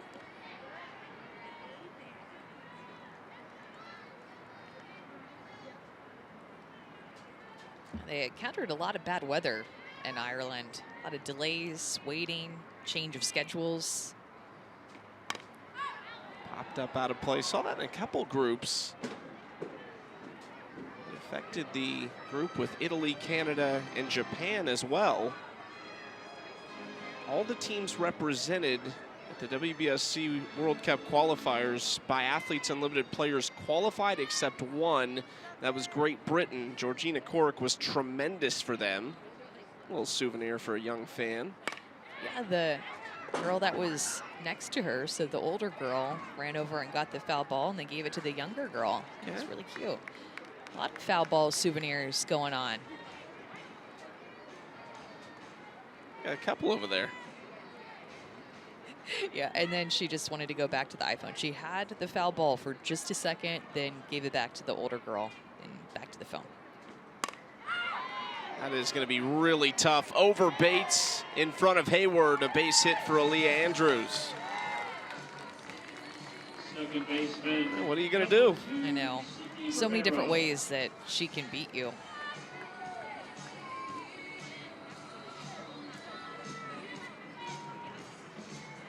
Romero, the strikeouts and a lot of soft contact lately.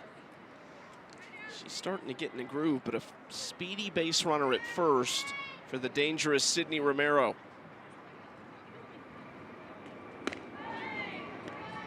I thought she'd be swinging early at something a little bit more firm because we talked to her about how her sister Sierra had told Megan Framo, hey, you got to set up the off speed. So I thought maybe Sydney would go up looking for that type of pitch. Goes inside with the screwball and then outside with the curveball. Almost got ahead 0-2 on both sides of the plate, but doesn't get that curveball called. Yeah, Sydney was telling us, well, not really us, well, kind of us, but more so Framo when she was mic'd up. A little bit of scoop in the scouting report on Sydney. Gamesmanship going on. Sierra's going to come to me and say, hey, what's going on? Why'd you tell her? Yeah, you're going to be in trouble. Yeah. And Melissa Romero might even contact you. Okay, I got to look out for Mom, yeah.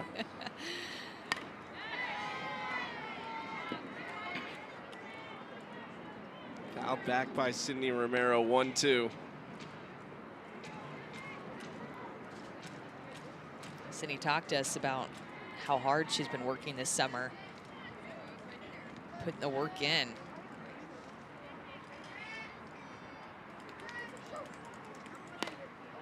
Off the handle inside, Fisher in foul territory makes the catch.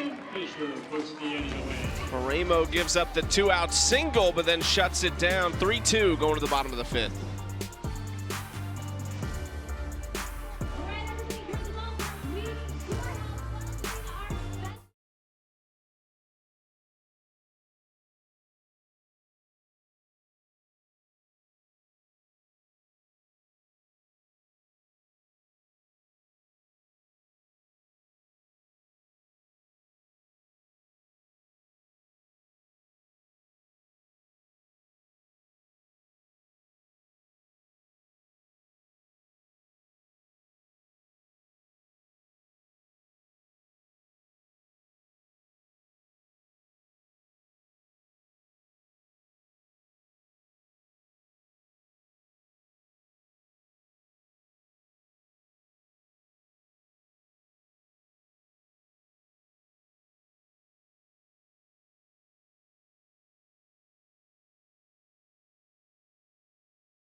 Athletes Unlimited Lacrosse also going on. Nicole Levy matched this league single game record, scoring 6 goals on Saturday, including two pointers.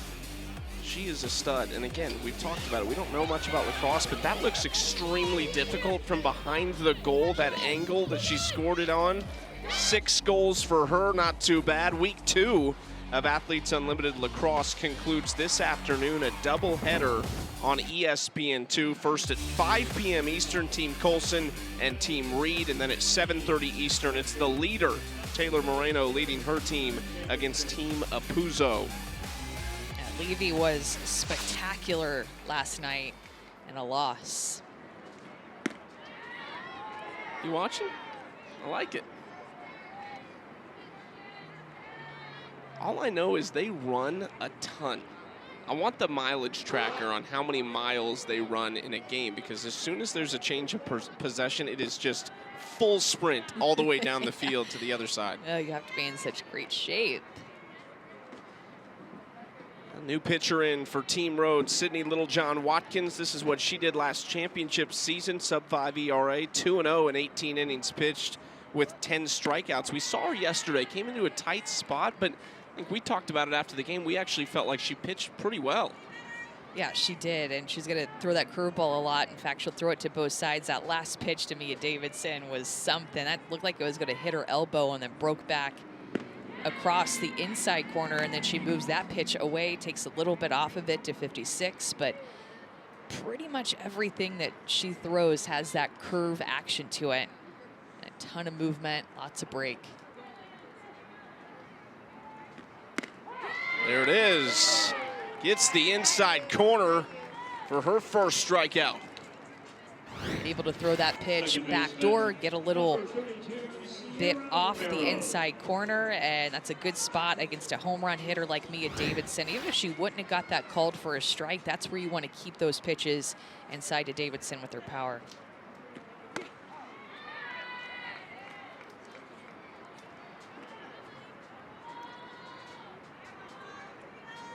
Now it's Sierra Romero, who's 0 for 2.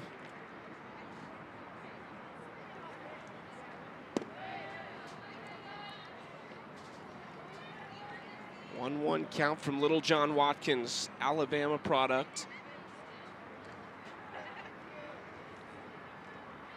Looking to keep things right where they are and potentially have our first rollover points of the day. This is going to get foul into the concrete area there down the left field line. We had so much fun with her yesterday as our star in the stands. She had some young fans with her, and I think she was just snacking the whole time. She's a registered dietitian, but she was snacking down there. Well, speaking of snacks, actually. She's going to field her position first. 2 outs. What about snacks? I'm interested. Yeah, well, she texted me a picture of the Quick Energy, is what she called them, Quick Energy snacks that she has inside the dugout for her team. We have some goldfish, some animal crackers, some Sour Punch straws, that's my go-to. Some fruit in there, just quite a mix of the hostess with the mostest with the snacks down there. I missed the fruit. Was there actually fruit? Yeah, there is. Yeah, okay. there is in packs. All right. Or, yeah, gummy berry smoothie. Back to her again. That is the end. Strikeout, 2 groundouts, 10 pitches for Sydney Littlejohn Watkins. She earned herself a snack, headed back to the dugout. To the 6th inning. That inning will be worth 20 points. A quick look at the win points overview.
3-2, Team McClenny leading Team Rhodes. First rollover action of the game here in the 6th. 20 points on the line for these two teams. ESPN Sunday Night Baseball, the series finale between Yankees and Orioles, who lead the AL East from Camden Yards in Baltimore. Coverage starts 7 Eastern, 4 Pacific on ESPN, ESPN Deportes, and ESPN Radio. Be able to catch that before our flights home tonight. Can you believe the Yankees are in last place in the AL East? How is that possible? I don't know. I don't know. Something going on in New York, though, I think. Mets in second to last place. Do you like saying that? The losing record. There's a little rivalry there between Houston and New York. I feel like you got a little smile on your face saying that. No. Lily Piper to lead things off against Megan Faremo.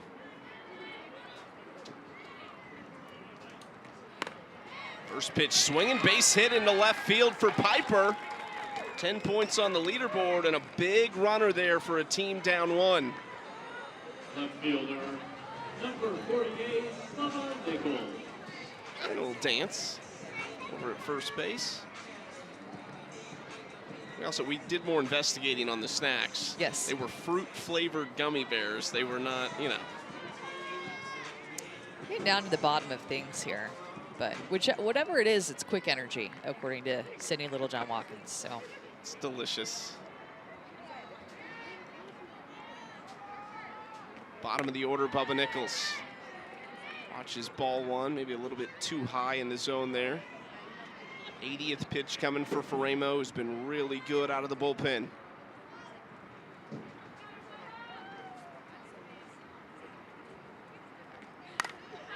Big swing here. This is going to stay in play. Long run, and Jacobson cannot quite get there. I have a feeling, again, the wind had something to do with that being out of her reach. Giving Bubba Nichols a little bit of life here. She also was affected by the wind back in her first at-bat. Hit a fly ball to center field that should have gotten out of here by, I would say, 15, 20 feet. Just a fly ball. I think that one was one of the more impacted balls we've seen so far these last couple days. Just watching Jacobson on that long run, I think we're still maybe waiting for our first diving catch this year. We are. Which is unusual. Usually it's all over the place. Just haven't been a lot of opportunities.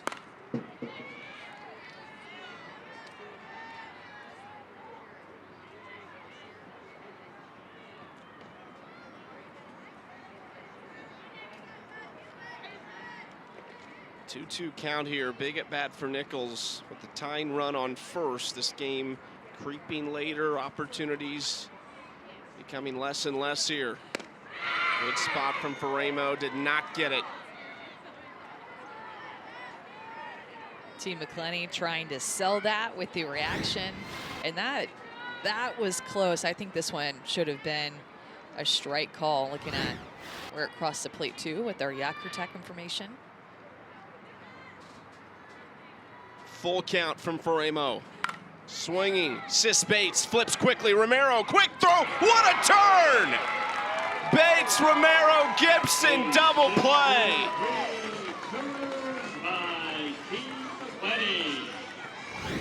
Who wants a strikeout when you can turn a double play? Hit right to Sis Bates, and it's the turn by Sierra Romero, who goes to the back of the bag. You don't see a turn like this very often, where she touches with her left foot, then falls back toward left field to still be able to make that turn. Sis Bates loves it. Bates to Romero to Gibson for the double play. Sierra Romero fumbles that for a split second. Nichols is on first, but wow, what a turn. Sierra hears Sydney. And Sierra hears Sydney when she said she said, hey, now I can play a little defense too. Could be. Word travels fast around these parts, so she probably knows. Spot from Faremo, strike one, top of the order, Aubrey Leach. Look, what we know is both Romeros are ridiculously talented. I love the little friendly competition we get to see from them. think at the end of the day, though, they're rooting for each other all the way. There's been some big plays on defense for Team McClenny with Megan Framo in the circle. Again, go back to that top of the 4th inning, back-to-back strikeouts. Framo got with 2 runners in scoring position, and then leadoff hitter reaches, quickly turn the double play. It's a huge moment because now you're at the top of the order with Aubrey Leach. If she comes up with multiple runners on base, nobody out, you're in a real issue in this inning with Leach, and then Rhodes on deck, Garcia in the hole.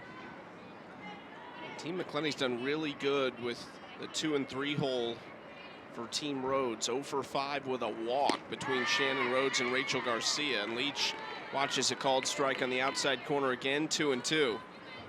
Shuffled up that order for Team Rhodes. Shuffled up the defense too. Just trying to find the right puzzle pieces to make it all work. Fouled off. Shannon Rhodes had to dodge it.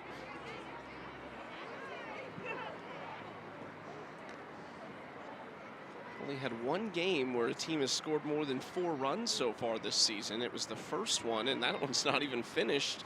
And Team McClenny has 8 over Team Denham, who has just 3.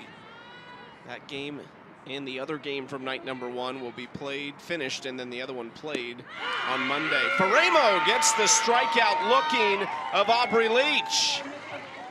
Megan Framo lights out right now for Team McClenny. She has now struck out the top 3 in the order for Team Rhodes. A strikeout to Aubrey Leach on the changeup, and also got Rhodes and Garcia earlier. History will be made as Athletes Unlimited is bringing the first ever professional softball games.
We had a tie game until the 4th inning. It was looking like Team Rhodes was going to break up the tie. They had 2 runners in scoring position, less than 2 outs in the middle of the lineup coming up, but Framo got back-to-back strikeouts, and then Team McClenny took that energy from defense into their offense, scored in the bottom of the 4th inning to break up the tie with the captain McClenny, and the go-ahead RBI pushed across.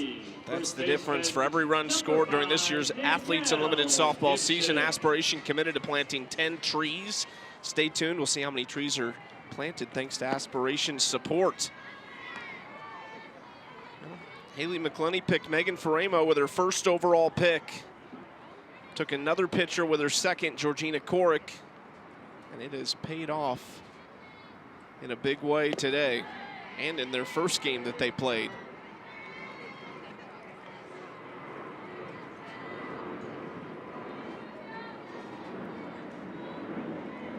2-0 pitch here to Danielle Gibson.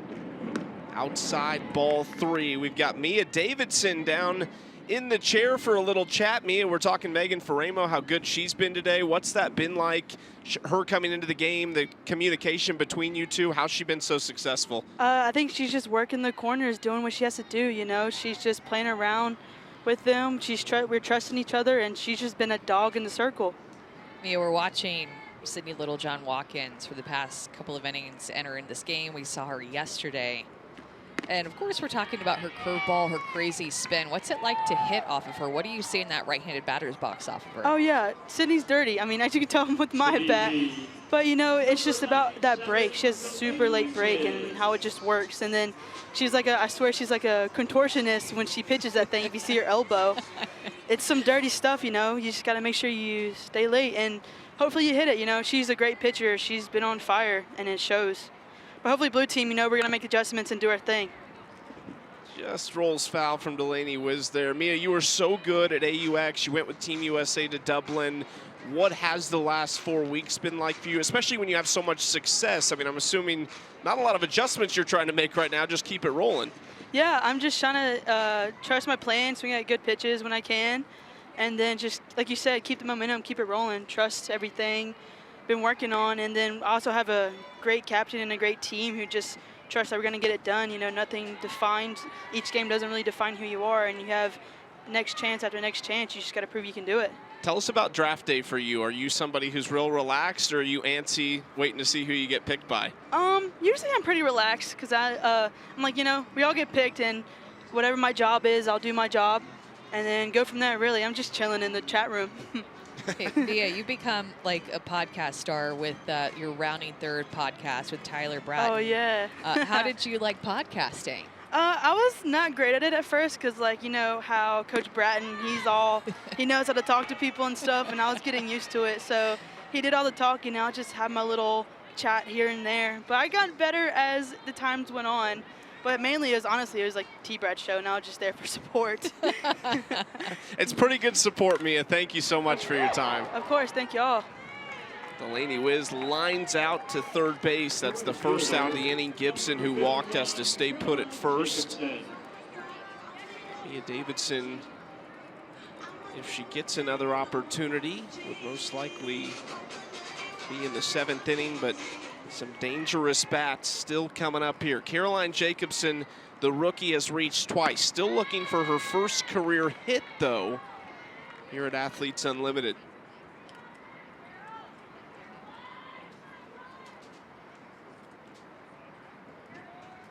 Two walks in the hit by pitch. She walked in her first game as well. Fouls that one back. Sydney is just so tough to hit against if it's the first time that you've ever faced her, because she really pitches unlike anybody else in the league. You heard Mia Davidson talk about a contortionist with her elbow, and it's her elbow position that is just in her ability to lay back her arm that can create this curveball that she throws. So much of this, and we talked to Sydney about it yesterday when she was a star in the stands, just has to do with how she's made, how she's built, and that curveball comes from her whip and her elbow bend. 2-1, cannot get the call on the inside, just a little too far that time. 2-2 now. Just check out the ball hand, her throwing hand, her elbow, able to have that bend down the back of her circle through a release. Off the end of the bat, Piper on the run. A little bit of an awkward spot for filler, but makes the stretch, and there's 2 outs. We'll experience the action of AU softball in person here in Rosemont. Join us for next Friday's games, 5:30 and 8 Central. Come early to enjoy live music and great food at our very own Bar 9. Get your tickets now at auprosports.com/tickets. Last chance here in the 6th inning, the bottom of the 6th for Team McClenny. It's Sis Bates, the 9-hole. Sis 0 for 2 with a strikeout today. Watches strike 1. Still looking for her first hit of this championship season.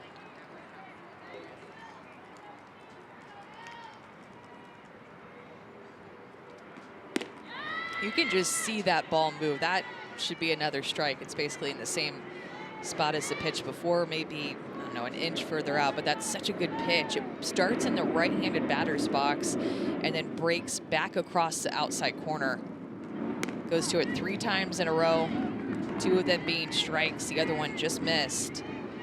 Loves to throw that pitch to righties and lefties. Has retired 5 of 6 batters she's faced. The one that reached was Gibson with a walk. She now stands on second. Slow roller. Filler has it. And that'll do it. 2 clean innings from Sydney Littlejohn Watkins. To the 7th we go.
Athletes Unlimited Softball on ESPN is sponsored by the Air National Guard and by Aspiration, a global leader in financing climate impact. The young fans enjoying Tops Night at the ballpark the other day. Trading cards, opening packs, getting those cards signed by the pros themselves. Well, this is it, 7th inning here in Rosemont, game 1 of 2 today. And it is a tight one, 3-2. Team McClenny leading Team Rhodes. Lots of points on the line. Don't forget, summer soccer continues tonight on ESPN2 and ESPN Deportes. Manchester United and Borussia Dortmund at Allegiant Stadium in Las Vegas. Coverage of this preseason friendly begins at 8:30 Eastern, 5:30 Pacific with ESPN FC. Shannon Rhodes leads it off, 2-3-4. The captain trying to kick off the 7th inning rally. There are rollover points on the line, 30 from the 5th and 6th inning, combining with the 7th. And there's 50 points on the line for the game win. Big chance here, especially, I mean, for both of these teams. For Team McClenny, who's leading 8-3 in their suspended game that they'll finish tomorrow. A win like this with this level of win points, which would be 100 total, could be huge for them on the leaderboard. Yeah, this has been a great game, and we've seen past couple of days a lot of one-run games. It's been fun, a lot of close games, pitchers stepping up, making some pitches, like putting the pressure on the hitters early on this season. This will be our 3rd full game. If it stays like this, 2 of 3 decided by 1 run. One was a walk-off. The other one decided by 2 runs. Remember in AUX, we had some games that had 26 combined hits. Those were inning scores at AUX. Yeah. And now we just have 9 hits in this game, 3-2 game, 1 run coming down to the end. Gotta love it. The pitcher's fighting back. Rhodes got every bit of it, but way out in front, foul. What would be your guess on the distance that went? Okay, I have to not look. I'm going to say 258. 275. Okay. Close. With the win, though, maybe I was right? Yeah, that's a good point. With the win, you're right. See, that's the problem, is watching it as, you know, Yeah. I'm seeing what, you know, I think I was probably right on the money. Good analysis, taking all things into consideration. Romero ahead 1-2.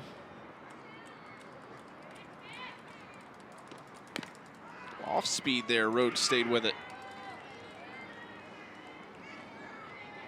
I struck her out 2 times on a curveball. You know that Shannon Rhodes thinking about that pitch with 2 strikes, understanding that's probably how Megan Framo wants to throw her, maybe within this next pitch. That's the 6th straight foul ball from Shannon Rhodes. That goes to that curveball and just protects it.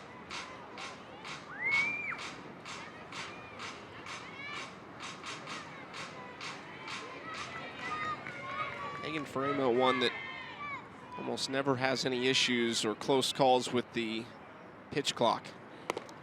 Up and in. It's a Ball great 2. take. This is such a good at bat here. Captain Shannon Rhodes up to bat.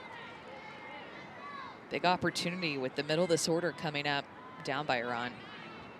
Giving Rachel Garcia and Jordan Roberts, who are the next 2 batters up, a lot to look at. They're just 1 swing away from tying this. Rhodes trying to stay with it. Fisher has it. 1 out. The DP, double O, Rachel Garcia. 1 more game today. Team Mulipola and Team Denham. They're out in the players' suite, taking it in. Gwen Svekis, Amanda Lorenz, Hannah Flippin, Kelsey Harshman hanging out there. That's coming up about 22 minutes after the conclusion of this one on ESPN Plus. Be sure to join us. Alongside Amanda Scarborough, I'm Chucky Kemp. Savannah Collins down on the field for us. Casey Carter, our producer. Scott Hecht, our director. Really great crew. We have had some good ones so far. You talked about it. Great way to start this championship season. The 4th ever. 3 champions participating. Rachel Garcia, one of them at the plate right now at AUX. Alicia Ocasio and Deja Mulipola, the last 2 full season champions. You have to be so careful right here with Garcia up. Took that big hack. That pitch was a good pitch to hit. The first pitch of the at-bat that decided to swing at, fouled it right back, but you have to be so careful. She can tie up this game with 1 swing. Framo won the last battle. A strikeout looking of Garcia. That's outside.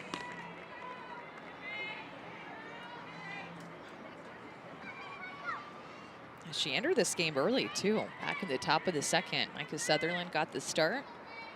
Professional debut. Garcia left field. Is it fair? It is, and it's gone. Rachel Garcia ties us at 3.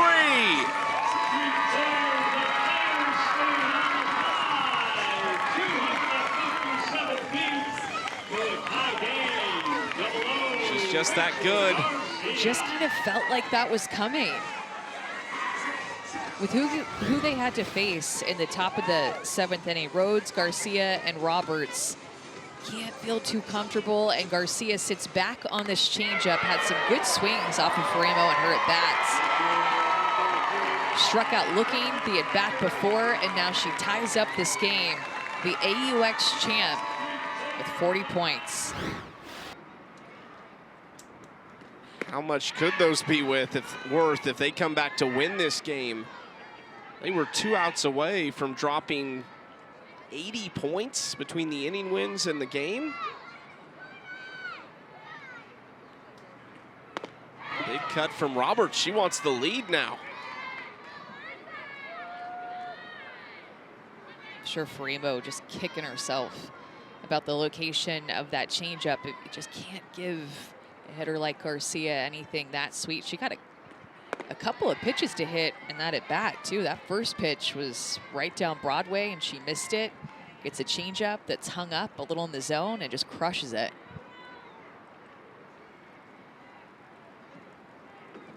That does get the corner to get Roberts for out number 2.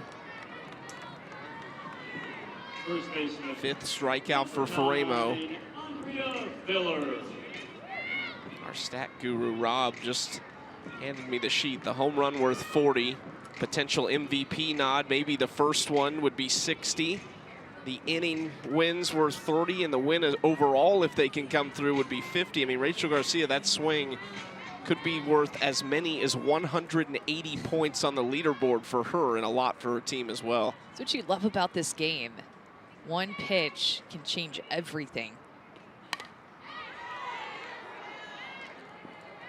You can kind of get lost in it too, right? With 100+ pitches that you'll see from one team, and again, lost in the monotony of pitch after pitch, but truly one pitch can change a game. 0-1 to Filler. Let's go down to Savannah with Rachel Garcia. Thanks, Chucky. Rachel, that was exactly what your team needed as they were looking to rally. That first pitch that you fouled off, did you feel like that was like, okay, I'm locked in, I'm right there? Yeah, I just felt pretty relaxed, and I mean, we've been teammates for a long time, so I felt like I knew what I was getting. But just after seeing that first pitch, I felt comfortable. Going up against a teammate, does that allow you to hunt just a little bit in a situation like this? Yes, I would say that, especially since like we're all constantly changing teams. I feel like, I don't know, I just felt like I knew what I was getting. Thank you, Rachel. Appreciate it. Thank you. So much familiarity between Faremo and Garcia, and so much respect between those two, everything they've done for that UCLA program. Faremo won the first one, Garcia wins the second one. And I really feel like it happens with the UCLA players the most. Delaney Wiz comes up. She hit a home run or two off of UCLA pitchers in the AUX season. And Rachel Garcia hitting off of Faremo. Bubba Nichols. Hot shot, Gibson knocks it down and tags first. Well, they need one. We are all tied up, 3 apiece. Rachel Garcia with a good at bat, sitting back on this changeup, a solo home run over the left field wall that ties up this game. Team McClenny with a chance to win it in the bottom of the 7th.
Three, Rachel Garcia ties it up, top of the 7th. Team McClenny needs 1 to pick up 80 points between the innings and the game. Here it is, the leaderboard so far. Morgan Zirkle, Taylor McQuillan, Amanda Lorenz, and Tori Vidalis, the top 4 on that leaderboard. One thing to keep in mind, Team Denham and Team McClenny have a game to finish. Team Rhodes and Team Mulipola have a full game to play tomorrow. It'd be hard to know too much at the end of the day. Although if you start to see somebody with Team McClenny creep up there because they're in such a great spot in that other game, you might see one of them be captain. Rachel Garcia is getting warm right now for Team Rhodes in the event that this game goes beyond 7, you would think, or if Sydney Littlejohn Watkins gets into trouble. She didn't play in AUX, returns for the championship season. She comes into some high leverage situations. I was thinking about that too when we saw her pitch yesterday. She pitched in the 6th and the 7th, another one-run game, another game on the line in the 7th inning. She was good yesterday. The margin of error was just very small. And she gets her former Alabama teammate, Haley McClenny, to line out to Rhodes in right. It's a big out right there of Haley McClenny. She knows it too. Victoria Hayward. Sure, they have seen plenty of each other over the years. Little John Watkins, a freshman on that national runner-up team in 2014 when McClenny was a sophomore. Hayward slaps it left side. Lily Piper on the run, and Filler cannot pick it. Not sure if they'd have had her anyway. Pretty good play by Piper, but it's a base hit for Hayward. Job of Vic Hayward just making something happen. Goes back to her slap, puts the ball on the ground, a chop slap. Piper steals it from Aubrey Leach. As the third baseman you have an opportunity to make that play and cut something off. You have it'll take less time to make that throw, but Victoria Hayward beats it out. Popped up into the stands.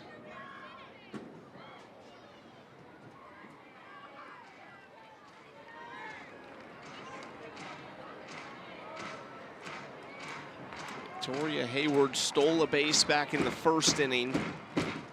Her first of the season, the all-time Athletes Unlimited stolen base leader. There's plenty of speed over there if Davidson can put one in a gap. Sierra Romero on deck.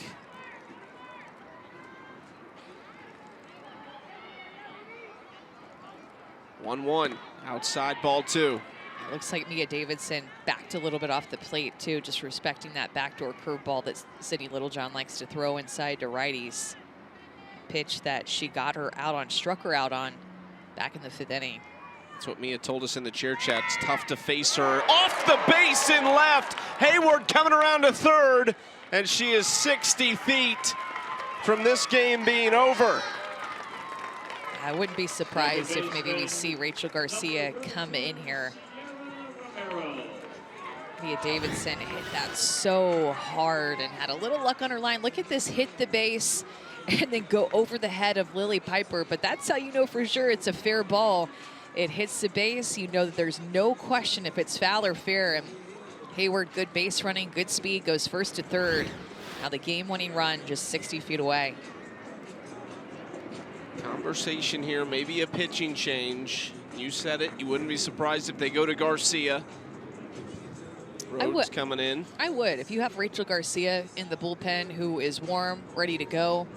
They've seen Sydney now one time through, and they give them maybe a different look. Looks like Shannon Rhodes is going to go and talk to her facilitator about the change. We'll see. Bryce Tekulve, the facilitator for Team Rhodes in his first season as a facilitator. Recently named the Texas Tech pitching coach on July 19th under Craig Snyder, who spent 8 years at Florida State. That's where Tekulve comes, where he was a GA the last 2 years. I think likely here, Chucky, they're just trying to see what they can do with the lineup. You'll see him talking to the umpire based off of the starting lineup, how they can move their defense around and bring Rachel Garcia in, who has to come out. Just trying to make some moves here. It can be a very confusing lineup card, and probably trying to see if they can swing it and what all changes need to be made as Rachel Garcia enters this game. Looks like she wants the ball too. Well, it's Rachel Garcia who has put us in this position. Yeah, this is her home run in the top of the 7th inning. On a changeup, off-field teammate Megan Faremo. Solo home run, tied up this game 3-3, and now she enters in the bottom of the 7th inning with the game on the line. That home run off the bat, 77 miles an hour, went 260 feet just about. That pitch just came in at only 55 miles an hour because it was that off-speed pitch. She provided all of the power behind it to hit it out of here. Rachel Garcia, seen her 4 innings, gave up 3 hits, 1 earned run so far. Just a 1.75 ERA in this young season at AUX, a sub 3.5 ERA. She was crowned champion. The rally cap's on in the dugout for Team McClenny. Georgina Korick leading the way there. Fourth different pitcher that we've seen in this game for Team Rhodes, which is the entire staff that they have. Brooke Yanez started this game. Shannon Sale came in, threw well. Sydney Littlejohn Watkins came in, threw well. I want to see Rachel Garcia. One out, first and third. What are you looking for here if you're Sierra Romero? You're looking for some high heat that you're going to try to lay off of with her rise. See if you can handle her curveball. Laying down the bunt. Here it comes. Safe at the plate. What a decision.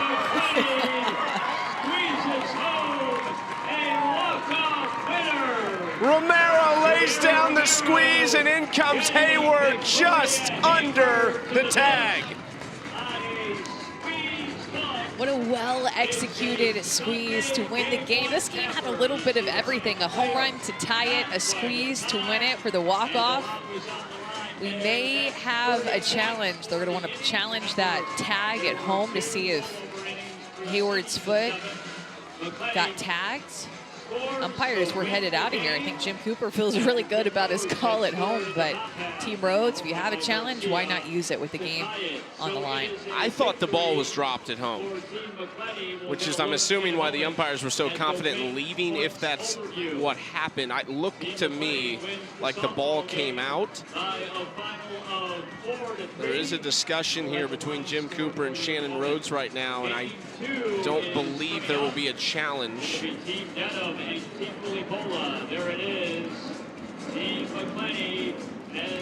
And that's going to do it.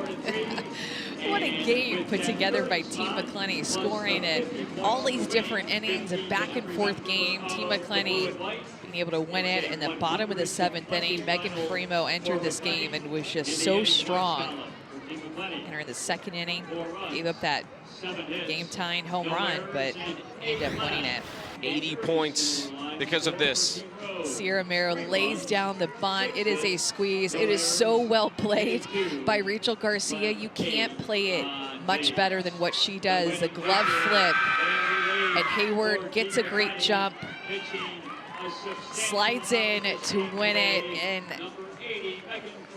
gosh, that was so close. A bang play, but you're absolutely right. Good look there that Jordan Roberts did not even have the ball in her glove. No challenge to be had there. Huge win for Team McClenny. They get 100 total win points out of a possible 120. They're winning that suspended game that they'll finish tomorrow 8-3. So this could be a really good week for Team McClenny, even though they lost 3-1 yesterday. We've still got another one coming up in about 22 minutes over on ESPN+. Team Mulipola and Team Denham. This one finishes 4-3, the squeeze. Sierra Romero lays it down and they win it. We'll see over on ESPN+ in about 20 minutes. For Savannah Collins, Amanda Scarborough, I'm Chucky Kemp. So long.